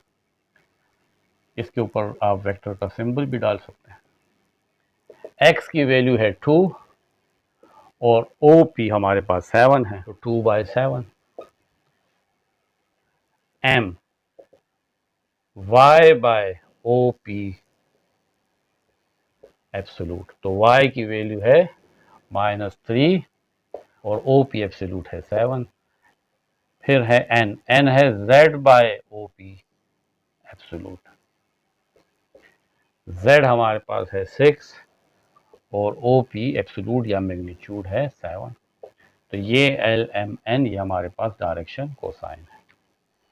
अब एक एग्जांपल गिवन है 17, find the coordinates of P। हमें इसके कोऑर्डिनेट्स फाइंड करने हैं, यानी x, y और z फाइंड करने हैं। If OP is of the length 6 units, ये आपके पास वेक्टर है इस पॉइंट P का, इसके कोऑर्डिनेट्स है x, y एंड z, और इस OP का जो मैग्नीट्यूड है वो 6 है, वो गिवन है। तो OP जो वेक्टर है जो पॉइंट P को शो कर रहा है, इसका मैग्नीट्यूड है 6। और ये जो OP वेक्टर है जिसका लेंथ 6 है, ये किस डायरेक्शन में है? OR डायरेक्शन में है, ये इसी डायरेक्शन पे है।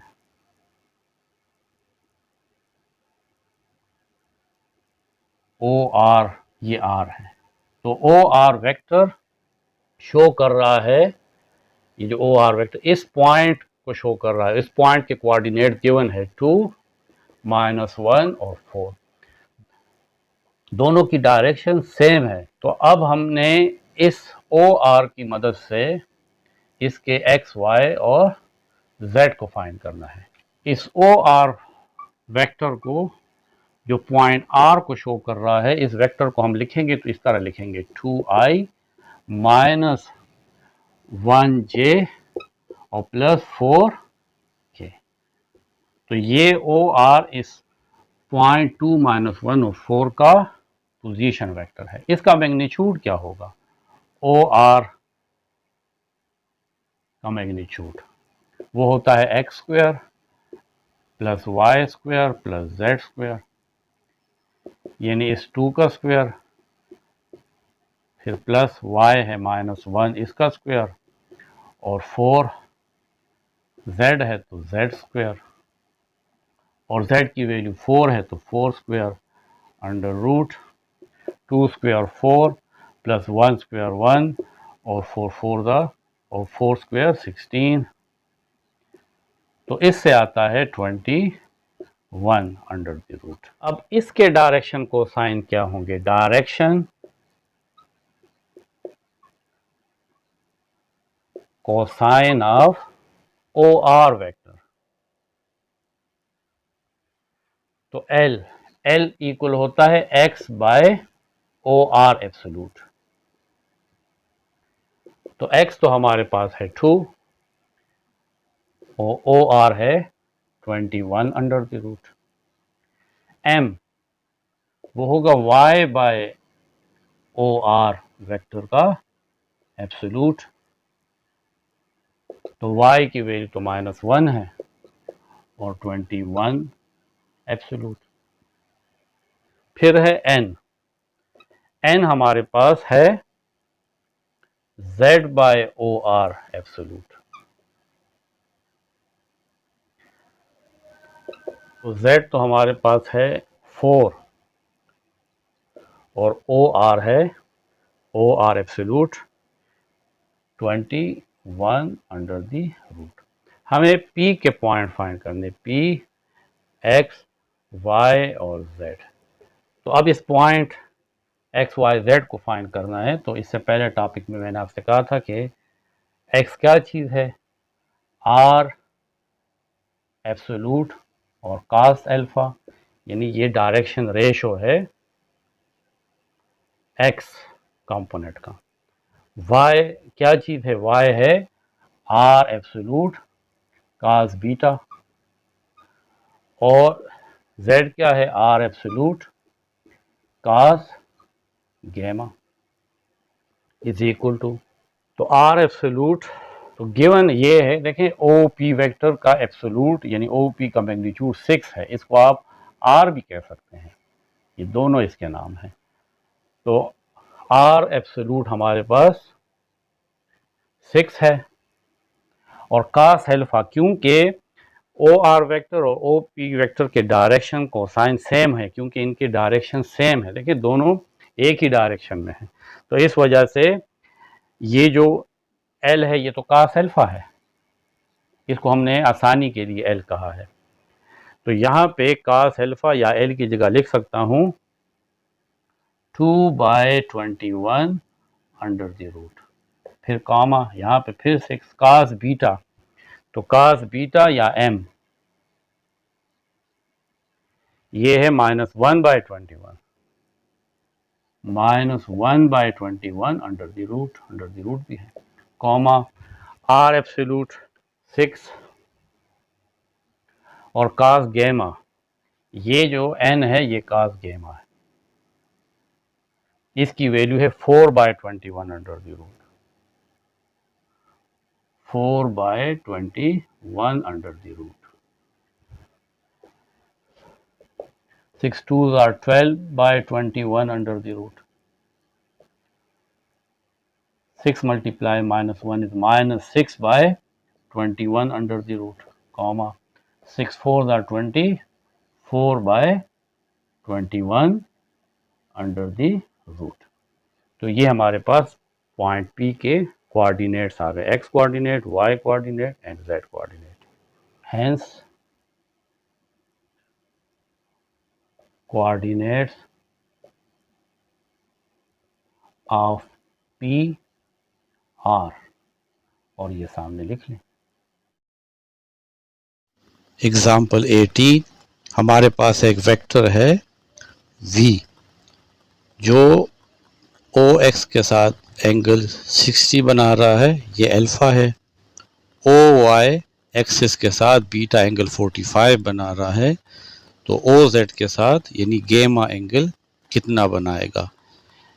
साथ साथ ये वेक्टर भी फाइंड करना है, v का मैग्नीट्यूड 12 गिवन है। तो यहाँ पे हमारे पास डायरेक्शन कोसाइन एल किसके इक्वल होता है, कास एल्फा के। तो कास एल्फा 60 डिग्री है और कास 60 होता है 1/2।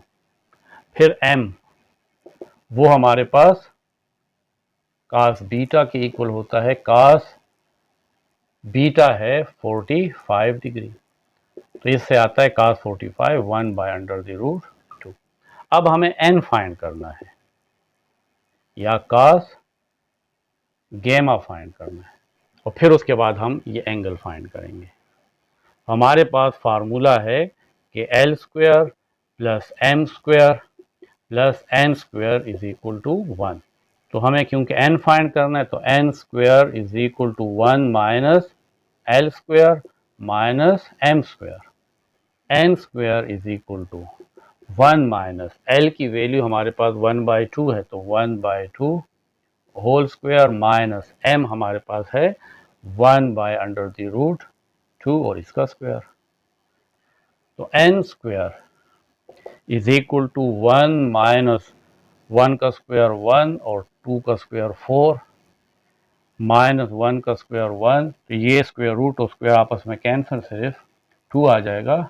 n square is equal to, इसका एलसीएम आ जाएगा 4 1s are 4 माइनस ये 4 और 4 कैंसिल, ऊपर 1 आ जाएगा माइनस 2 2s are 4 और ऊपर 1 के साथ मल्टीप्लाई होगा 2, तो यहाँ पे 2 आ जाएगा। तो n square is equal to 4 minus 1 minus 2, तो माइनस 1 और माइनस 2 माइनस 3 आता है और 4 में से माइनस होगा तो 1/4। क्योंकि हमें तो n फाइंड करना है तो टेकिंग स्क्वायर रूट, तो n इज इक्वल टू 1/4 का स्क्वायर रूट लेंगे, तो n is equal two plus minus 1/2। लेकिन n तो हमारे पास कास गेमा है, तो कास गेमा इज इक्वल टू, आप इसमें से सिर्फ एक वैल्यू सेलेक्ट कर लें क्योंकि बाकी पॉजिटिव है, तो जिसको भी पॉजिटिव सेलेक्ट कर लें। तो असल में ये दो वैल्यूज आती हैं, इसका मतलब है कि प्लस 1/2 भी है और माइनस 1/2 भी है। तो पहले अगर आप 1/2 से देख लें, पहले प्लस लेते हैं। अब हमें गेमा फाइंड करना है तो दोनों साइड्स को कास इनवर्स से मल्टीप्लाई करते हैं। कास inverse cos gamma is equal to cos inverse 1/2। तो कास इनवर्स और कास कैंसल, गेमा आ जाएगा माइनस 1/2 का अगर हम कास इनवर्स लें तो इससे आता है 60 डिग्री, इस तरीके से यहाँ पे भी है तो 60 भी आता है। और अगर आप यहाँ पे माइनस लगाते हैं तो फिर कास इनवर्स ऑफ माइनस 1/2 ये 120 आता है, यानी फिर ये सेकंड क्वाड्रेंट में इसका एंगल आ जाता है। लेकिन हम इसको एक ही लेते हैं, तो हमारे पास गेमा फाइंड हो गया है। इससे पहले अभी हमने प्रूफ किया था डायरेक्शन रेशो में या डायरेक्शन नंबर में कि ओ पी वेक्टर जो है वो इक्वल होता है आर वेक्टर का magnitude into l i plus m j plus n k. ये हमने प्रूफ किया था, यानी एक वेक्टर जो है वो किसके इक्वल होता है, length of the vector multiply direction cosine of the vector, इन दोनों के प्रोडक्ट से हमारे पास वेक्टर आता है। अब यहाँ पे ओ पी वेक्टर के बजाय हमें वी कहा है, तो ये वी वेक्टर है। आर मैग्नीट्यूड, यहाँ पे आर की जगह वी मैग्नीट्यूड है और ये है l i plus m j plus n k. तो v vector is equal to magnitude of the vector है 12 इनटू एल की वैल्यू है 1/2, तो 1/2 आई प्लस m की वैल्यू है 1/√2 j और n की वैल्यू है 1/2। अगर आप इसको दोनों वेक्टर बनाते हैं तो एक दफ़ा प्लस के साथ लें और एक दफ़ा माइनस के साथ लें, लेकिन आपकी बुक वाले ने सिर्फ एक ही लिया है। माइनस एन की वैल्यू है 1/2 और के। V vector is equal to, इस 12 को हर एक के साथ मल्टीप्लाई कर लें तो 12/2 आई प्लस 12/√2 जे माइनस 12/2 के। तो vector is equal to 2 1s are 2, 2 6s are 12, 6i। यहाँ पे अगर आप अब देखें इस 12 को, यहाँ पे मैं रफ पे लिख लेता हूँ, 12 को मैं लिख सकता हूँ 6 मल्टीप्लाई 2, और इस 2 को दो दफ़ा अंडर द रूट में भी लिख सकता हूँ, क्योंकि अंडर द रूट 2 और under the root 2, under the root 2 का स्क्वायर, तो ये कैंसिल, इससे 2 आता है।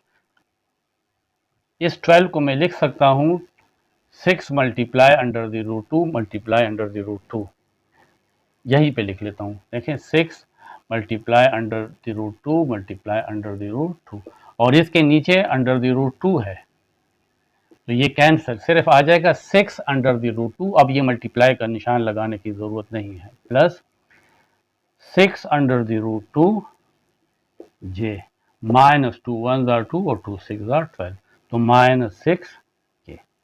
तो ये हमारे पास ये वेक्टर है, ये वेक्टर हमने फाइंड कर लिया है। बस एक बात और ध्यान में रखें कि देखें एक जो ये वेक्टर है ये इन दोनों का प्रोडक्ट है, तो ये मैग्नीट्यूड ऑफ द वेक्टर है, और फिर ये क्या है, ये असल में यूनिट वेक्टर है। हम जब एक वेक्टर को लिखते हैं ना तो वो इस तरह लिखते हैं कि वेक्टर होता है वेक्टर v का मैग्नीट्यूड और यूनिट वेक्टर v, ये वेक्टर के इक्वल होता है। तो देखें v मैग्नीट्यूड तो ये है, ये असल में v यूनिट वेक्टर है, यानी Li plus Mj plus Nk, ये इस v वेक्टर के का यूनिट वेक्टर है जो इस वेक्टर की डायरेक्शन को शो कर रहा है। और फिर ये वेक्टर क्योंकि इसका मैग्नीट्यूड 12 है तो इस वजह से इसके साथ 12 को मल्टीप्लाई किया है। बहरहाल ये इसका आंसर है। अगला टॉपिक है कि एंगल बिटवीन टू वेक्टर, अगर ये दो वेक्टर है इसके दरमियान ये एंगल है थीटा, इसको किस तरह फाइंड करेंगे। तो अभी हमने dot product of two vectors पढ़ा था कि हमारे पास A and B are two vectors and theta is the angle between these two vectors,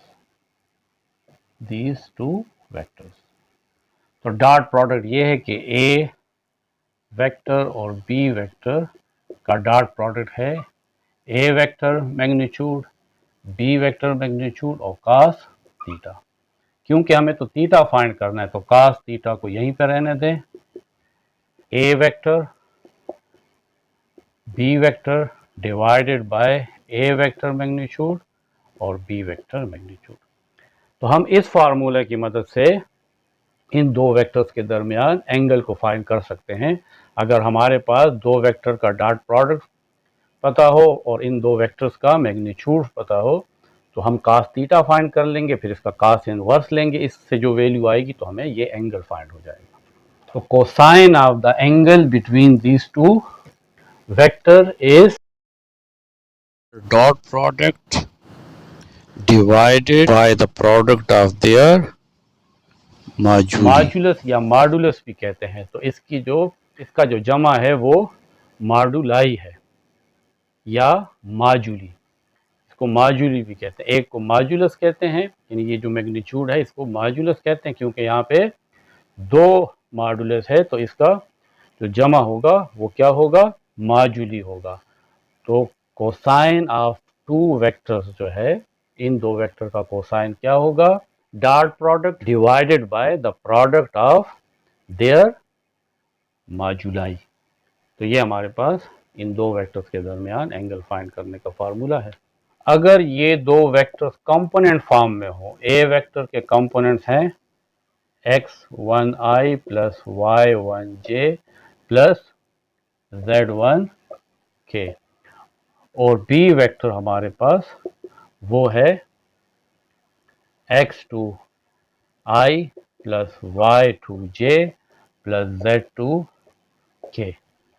तो इसका डॉट प्रोडक्ट क्या होगा, ए वेक्टर और बी वेक्टर का dot product, x1i plus y1j plus z1k into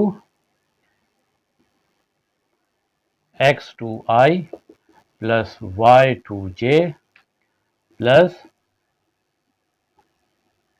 z2k। Corresponding component multiply होगा, x1 x2 के साथ multiply होता है और i डॉट i से 1 आता है, इसको नहीं लिखेंगे। y1 y2 के साथ मल्टीप्लाई होगा और j डॉट j 1 आता है। z1 z2 के साथ मल्टीप्लाई होगा और k डॉट k 1 है। अब a एब्सोल्यूट या a मॉड्यूलस और b मॉड्यूलस किस तरह फाइंड करेंगे, यानी a मैग्नीट्यूड किस तरह होता है। इसके जो कंपोनेंट्स हैं इसका स्क्वायर लेंगे, x1 square plus y1 square plus z1 square और इसके ऊपर square root.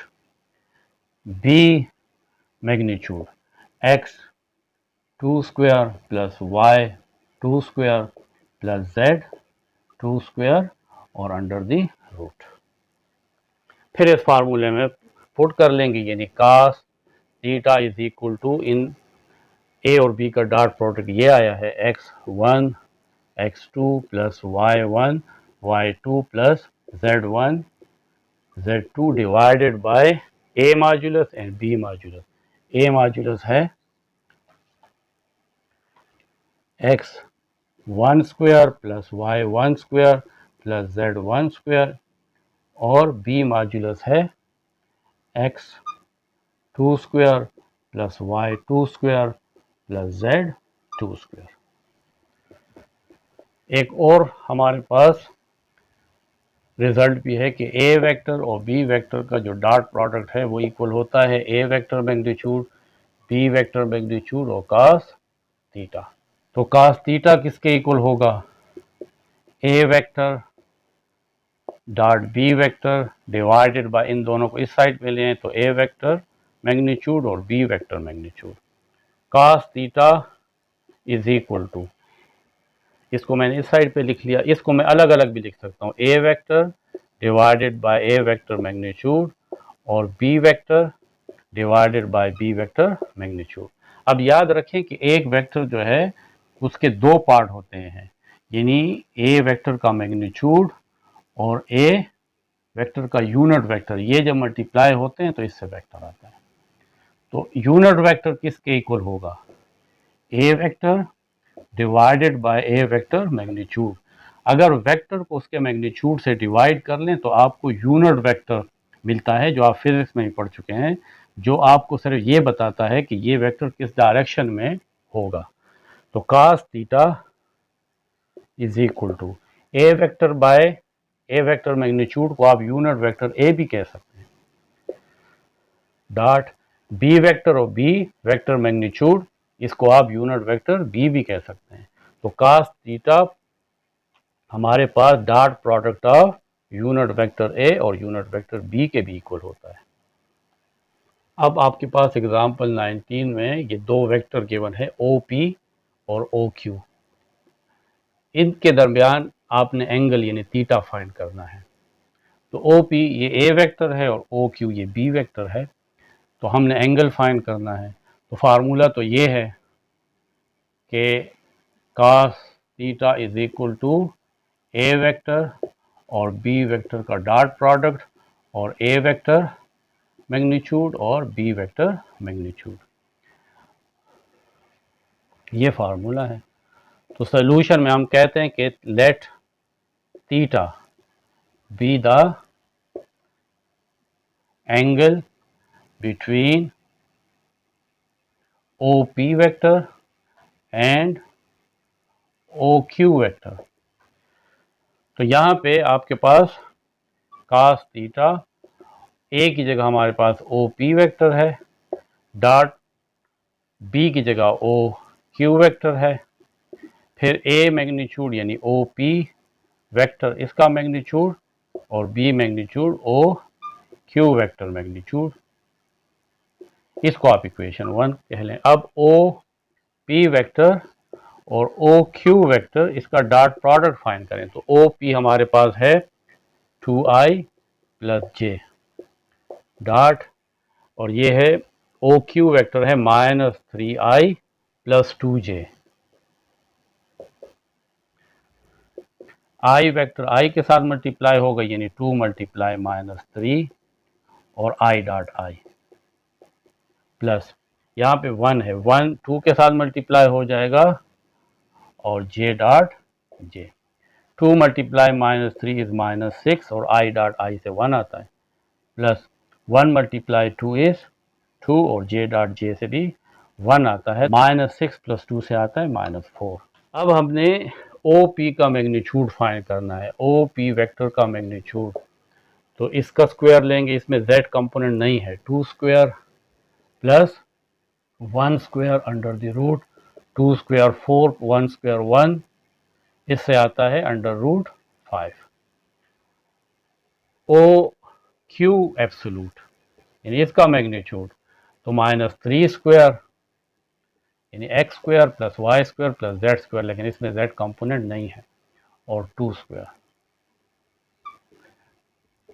-3 square 9, 2 square 4, 9 plus 4 is 13 under the root.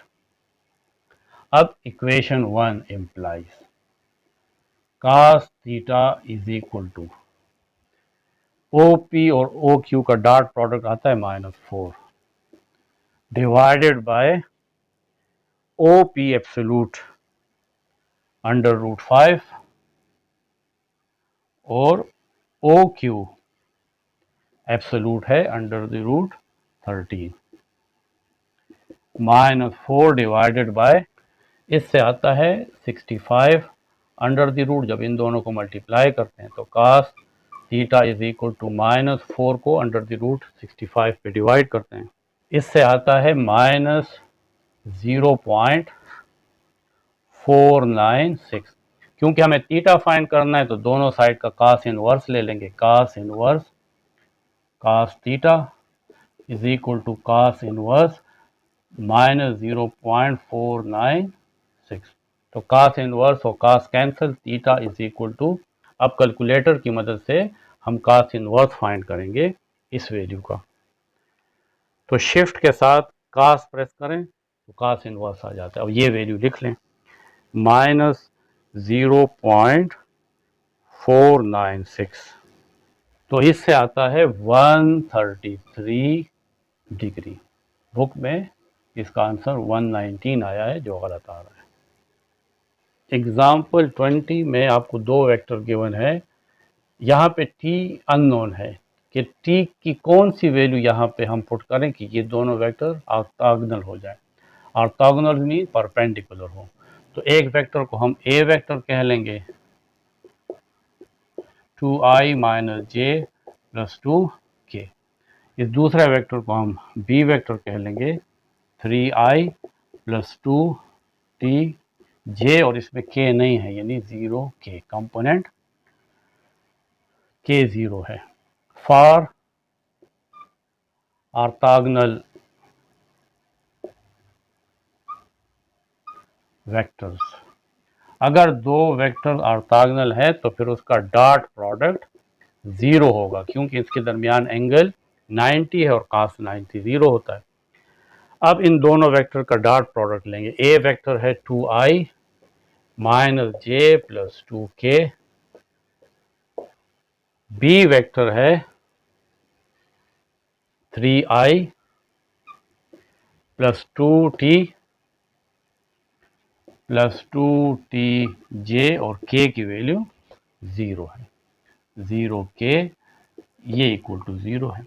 i component i से मल्टीप्लाई होगा, 2 × 3 और i डॉट i प्लस, इसके साथ 1 है तो -1 मल्टीप्लाई होगा 2t के साथ और j डॉट j प्लस, और ये 2k और 0k आपस में मल्टीप्लाई होंगे तो 2 × 0 और k dot k is equal to 0। 2 3 are 6, i dot i तो 1 के इक्वल होता है। -1 को 2t से मल्टीप्लाई करेंगे तो आ जाएगा -2t जे है, डॉट और जे ये 1 के इक्वल 0 होता है। है तो सब कुछ 0 is equal to 0। 6 1 are 6, -2t is equal to 0, -2t is equal to 6 उस तरफ चला जाएगा तो -6, ये आपस में माइनस और minus cancel, 2t is equal to 6, t is equal to 6/2, 2 इस साइड पे आके डिवाइड हो जाएगा, 2 1 आर 2, 2 3 आर 6। t की वैल्यू अगर हम 3 पुट कर लें यहाँ पे तो फिर ये दोनों वेक्टर परपेंडिकुलर हो जाएंगे।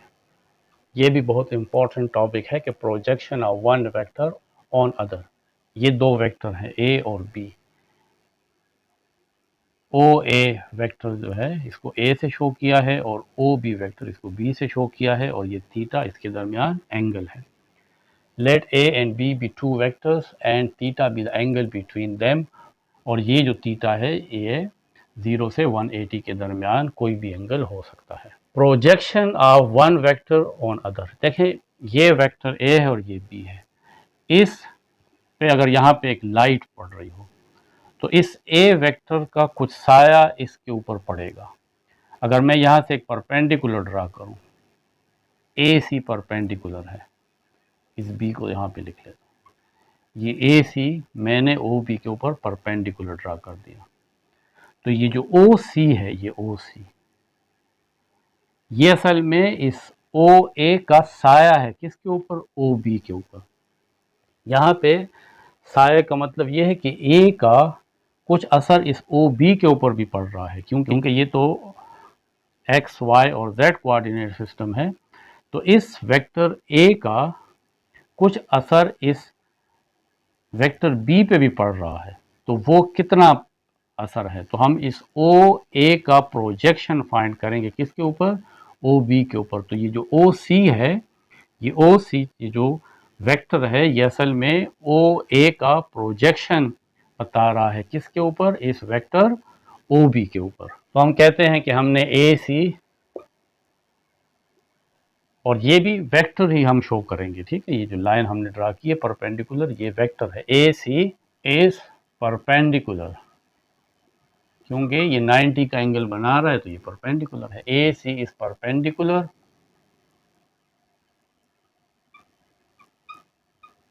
On O B. तो ए सी, ये ए सी ओ बी पर परपेंडिकुलर है, तो ये जो ओ सी है, O C is the projection of A on B. Vector A का बी पे साया है, प्रोजेक्शन है, इफेक्ट है। तो ओ सी ए, ये हमारे पास एक राइट एंगल ट्राइंगल बन जाता है। In triangle O C A we have, हमें पता है कि कास थीटा किसके इक्वल होता है, कास थीटा इक्वल होता है बेस बाय हाइपोटेन्यूज। इस ट्राइंगल में बेस क्या है, बेस तो फिर ये है, ओ सी है, और हाइपोटेन्यूज ये है, यानी ओ ए है, ओ ए है। तो बेस, लेकिन ये हम मैग्नीट्यूड लेंगे, इसकी वैल्यू लेंगे, इसका लेंथ लेंगे, ये मैग्नीट्यूड डिवाइडेड बाय ये मैग्नीट्यूड। या ओ सी वेक्टर को यहाँ पे रहने दें, ये इस साइड पे ले आए, तो ओ ए वेक्टर मैग्नीट्यूड और ये कास थीटा के साथ मल्टीप्लाई हो जाएगा। या इसको इस तरह लिख लें कि ओ सी वेक्टर का magnitude is equal to O A vector और कास थीटा। इसको आप इक्वेशन 1 कह लें। अब आपके पास कास थीटा किसके इक्वल है, कास थीटा हमारे पास है ए वेक्टर और बी वेक्टर का डॉट प्रोडक्ट डिवाइडेड बाय ए वेक्टर मैग्नीट्यूड और बी वेक्टर मैग्नीट्यूड। ये इक्वेशन 2 हम कह लेंगे पुट इक्वेशन 2 इन इक्वेशन 1। तो O C magnitude is equal to O A magnitude, और कास थीटा की जगह ये लिख लेंगे A vector B vector divided by A magnitude और B magnitude. तो O C vector is equal to O A magnitude. O A magnitude तो A के इक्वल है, इसके साथ हम A magnitude भी लिख सकते हैं क्योंकि ये इक्वल है. O A magnitude लिखें या A magnitude लिखें. A vector dot B vector divided by A vector magnitude और B vector magnitude. तो ये और ये आपस में कैंसल. तो हमारे पास आ जाएगा OC vector is equal to A vector B vector, इन दोनों का डॉट प्रोडक्ट और B वेक्टर का मैग्नीट्यूड. तो OC क्या चीज़ है? OC प्रोजेक्शन ऑफ A है. इस A वेक्टर का प्रोजेक्शन है, साया है किसके ऊपर? इस वेक्टर OB के ऊपर या B के ऊपर. तो ये हम कह सकते हैं the projection of A on B of A vector on B vector is equal to, वो आ जाएगा A वेक्टर और B वेक्टर का डॉट प्रोडक्ट और B मैग्नीट्यूड. अब इस B वेक्टर या OB वेक्टर का प्रोजेक्शन A के ऊपर कितना होगा? तो फिर हम क्या करेंगे? फिर हम यहाँ से OB से इस OA पे प्रोजेक्शन ड्रा करेंगे ये, और फिर इस ट्राइंगल को फाइंड करेंगे जिस तरीके से हमने ये ट्राइंगल फाइंड किया है. तो फिर हमें OB वेक्टर का प्रोजेक्शन OA पे फाइंड होगा. तो हम इसी फार्मूले से ये दूसरा रिजल्ट भी फाइंड कर सकते हैं कि the projection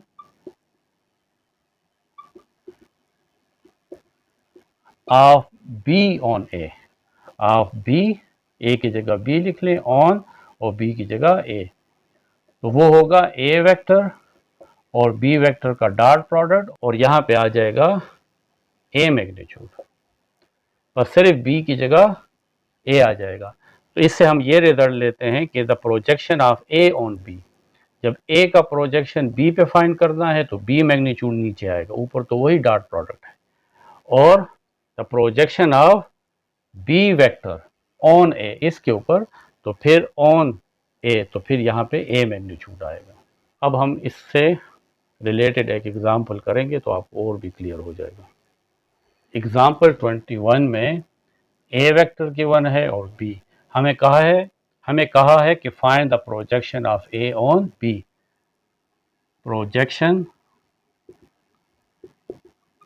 of A vector on B. तो फिर मैंने आपसे कहा था कि ऊपर तो A वेक्टर और B वेक्टर का डॉट प्रोडक्ट लेंगे और नीचे जब ऑन B है तो यहाँ पे B का मैग्नीट्यूड आएगा. तो पहले हम A वेक्टर और B वेक्टर का डॉट प्रोडक्ट फाइंड करते हैं. A वेक्टर है I minus 2J plus K, dot B vector है 4I minus 4J plus 7K. यहाँ पे 1 है तो 1 4 के साथ मल्टीप्लाई हो जाएगा और I dot I plus minus 2 multiply होगा माइनस 4 के साथ और J डॉट J प्लस यहाँ पे भी 1 है, 1 मल्टीप्लाई होगा 7 के साथ और K dot K, 4 1s are 4 और I डॉट I 1 के इक्वल होता है, plus minus 2 multiply minus 4 is 8 minus minus plus J dot J से 1 आएगा, 7 1s आर 7 और K डॉट K से भी 1 आता है, तो 4 प्लस 8 प्लस 7, तो इससे आ जाएगा 90. अब B मैग्नीट्यूड है तो इसका मैग्नीट्यूड लेंगे B वेक्टर का 4 स्क्वायर माइनस 4 स्क्वायर और प्लस 7 स्क्वायर, यानी इन तमाम कंपोनेंट्स का स्क्वायर और फिर square root. 4 square 16, 4 square minus 4 square 16 plus 49, 7 square 49 आता है. इससे आता है 81 अंडर द रूट यानी 9. B मैग्नीट्यूड 9 आता है. अब equation 1 implies projection of A on B.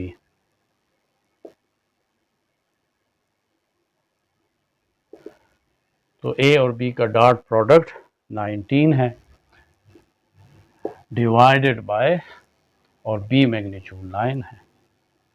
तो ये हमारा आंसर आ जाए। अब ये लास्ट टॉपिक है कि work done by a constant force. जब हम एक बॉडी पे कांस्टेंट फोर्स अप्लाई करते हैं और बॉडी यहाँ से यहाँ तक मूव करती है तो हम कहेंगे कि हमने कुछ काम किया है।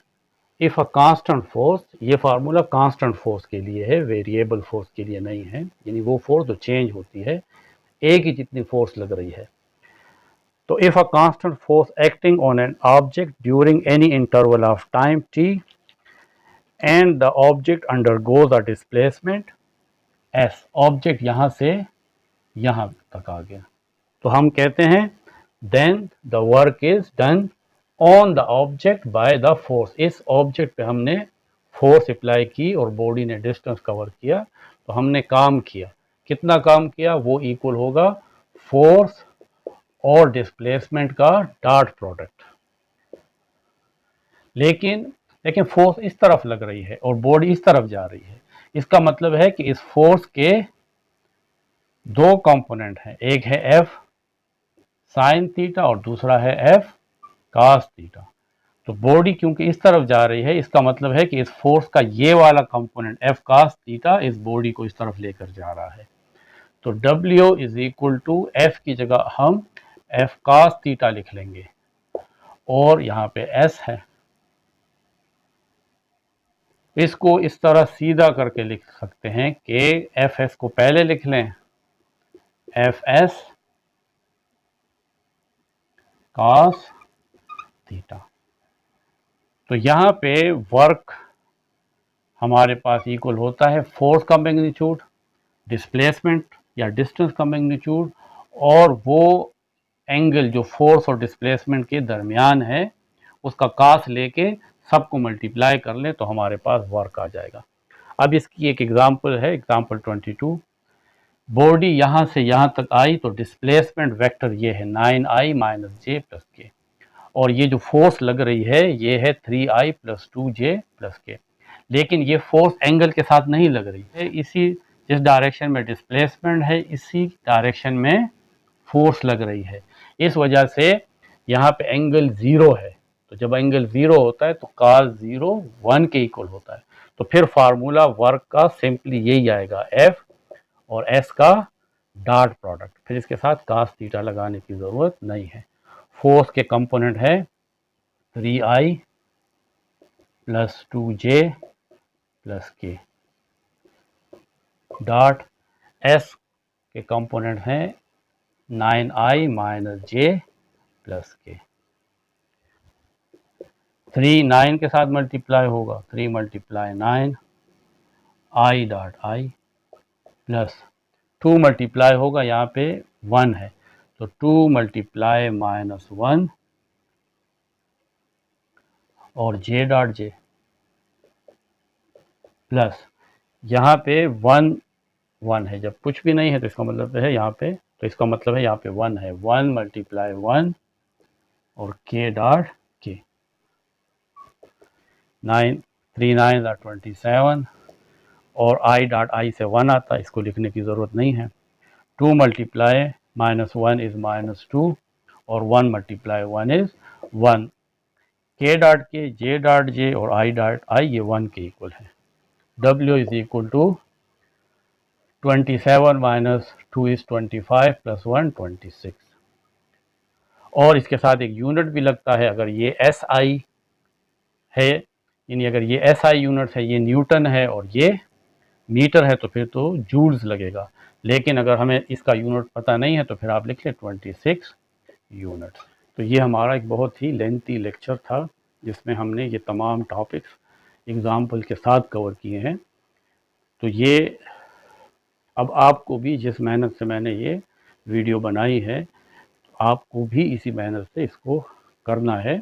बुक को भी देख लिया करें, बुक के आर्टिकल्स, बुक के जो टॉपिक्स होते हैं उसको आप समझेंगे तो आप आगे कुछ कर सकेंगे। अगर आप डायरेक्ट सिर्फ क्वेश्चन सॉल्व करते हैं तो फिर उसका कोई फ़ायदा नहीं है।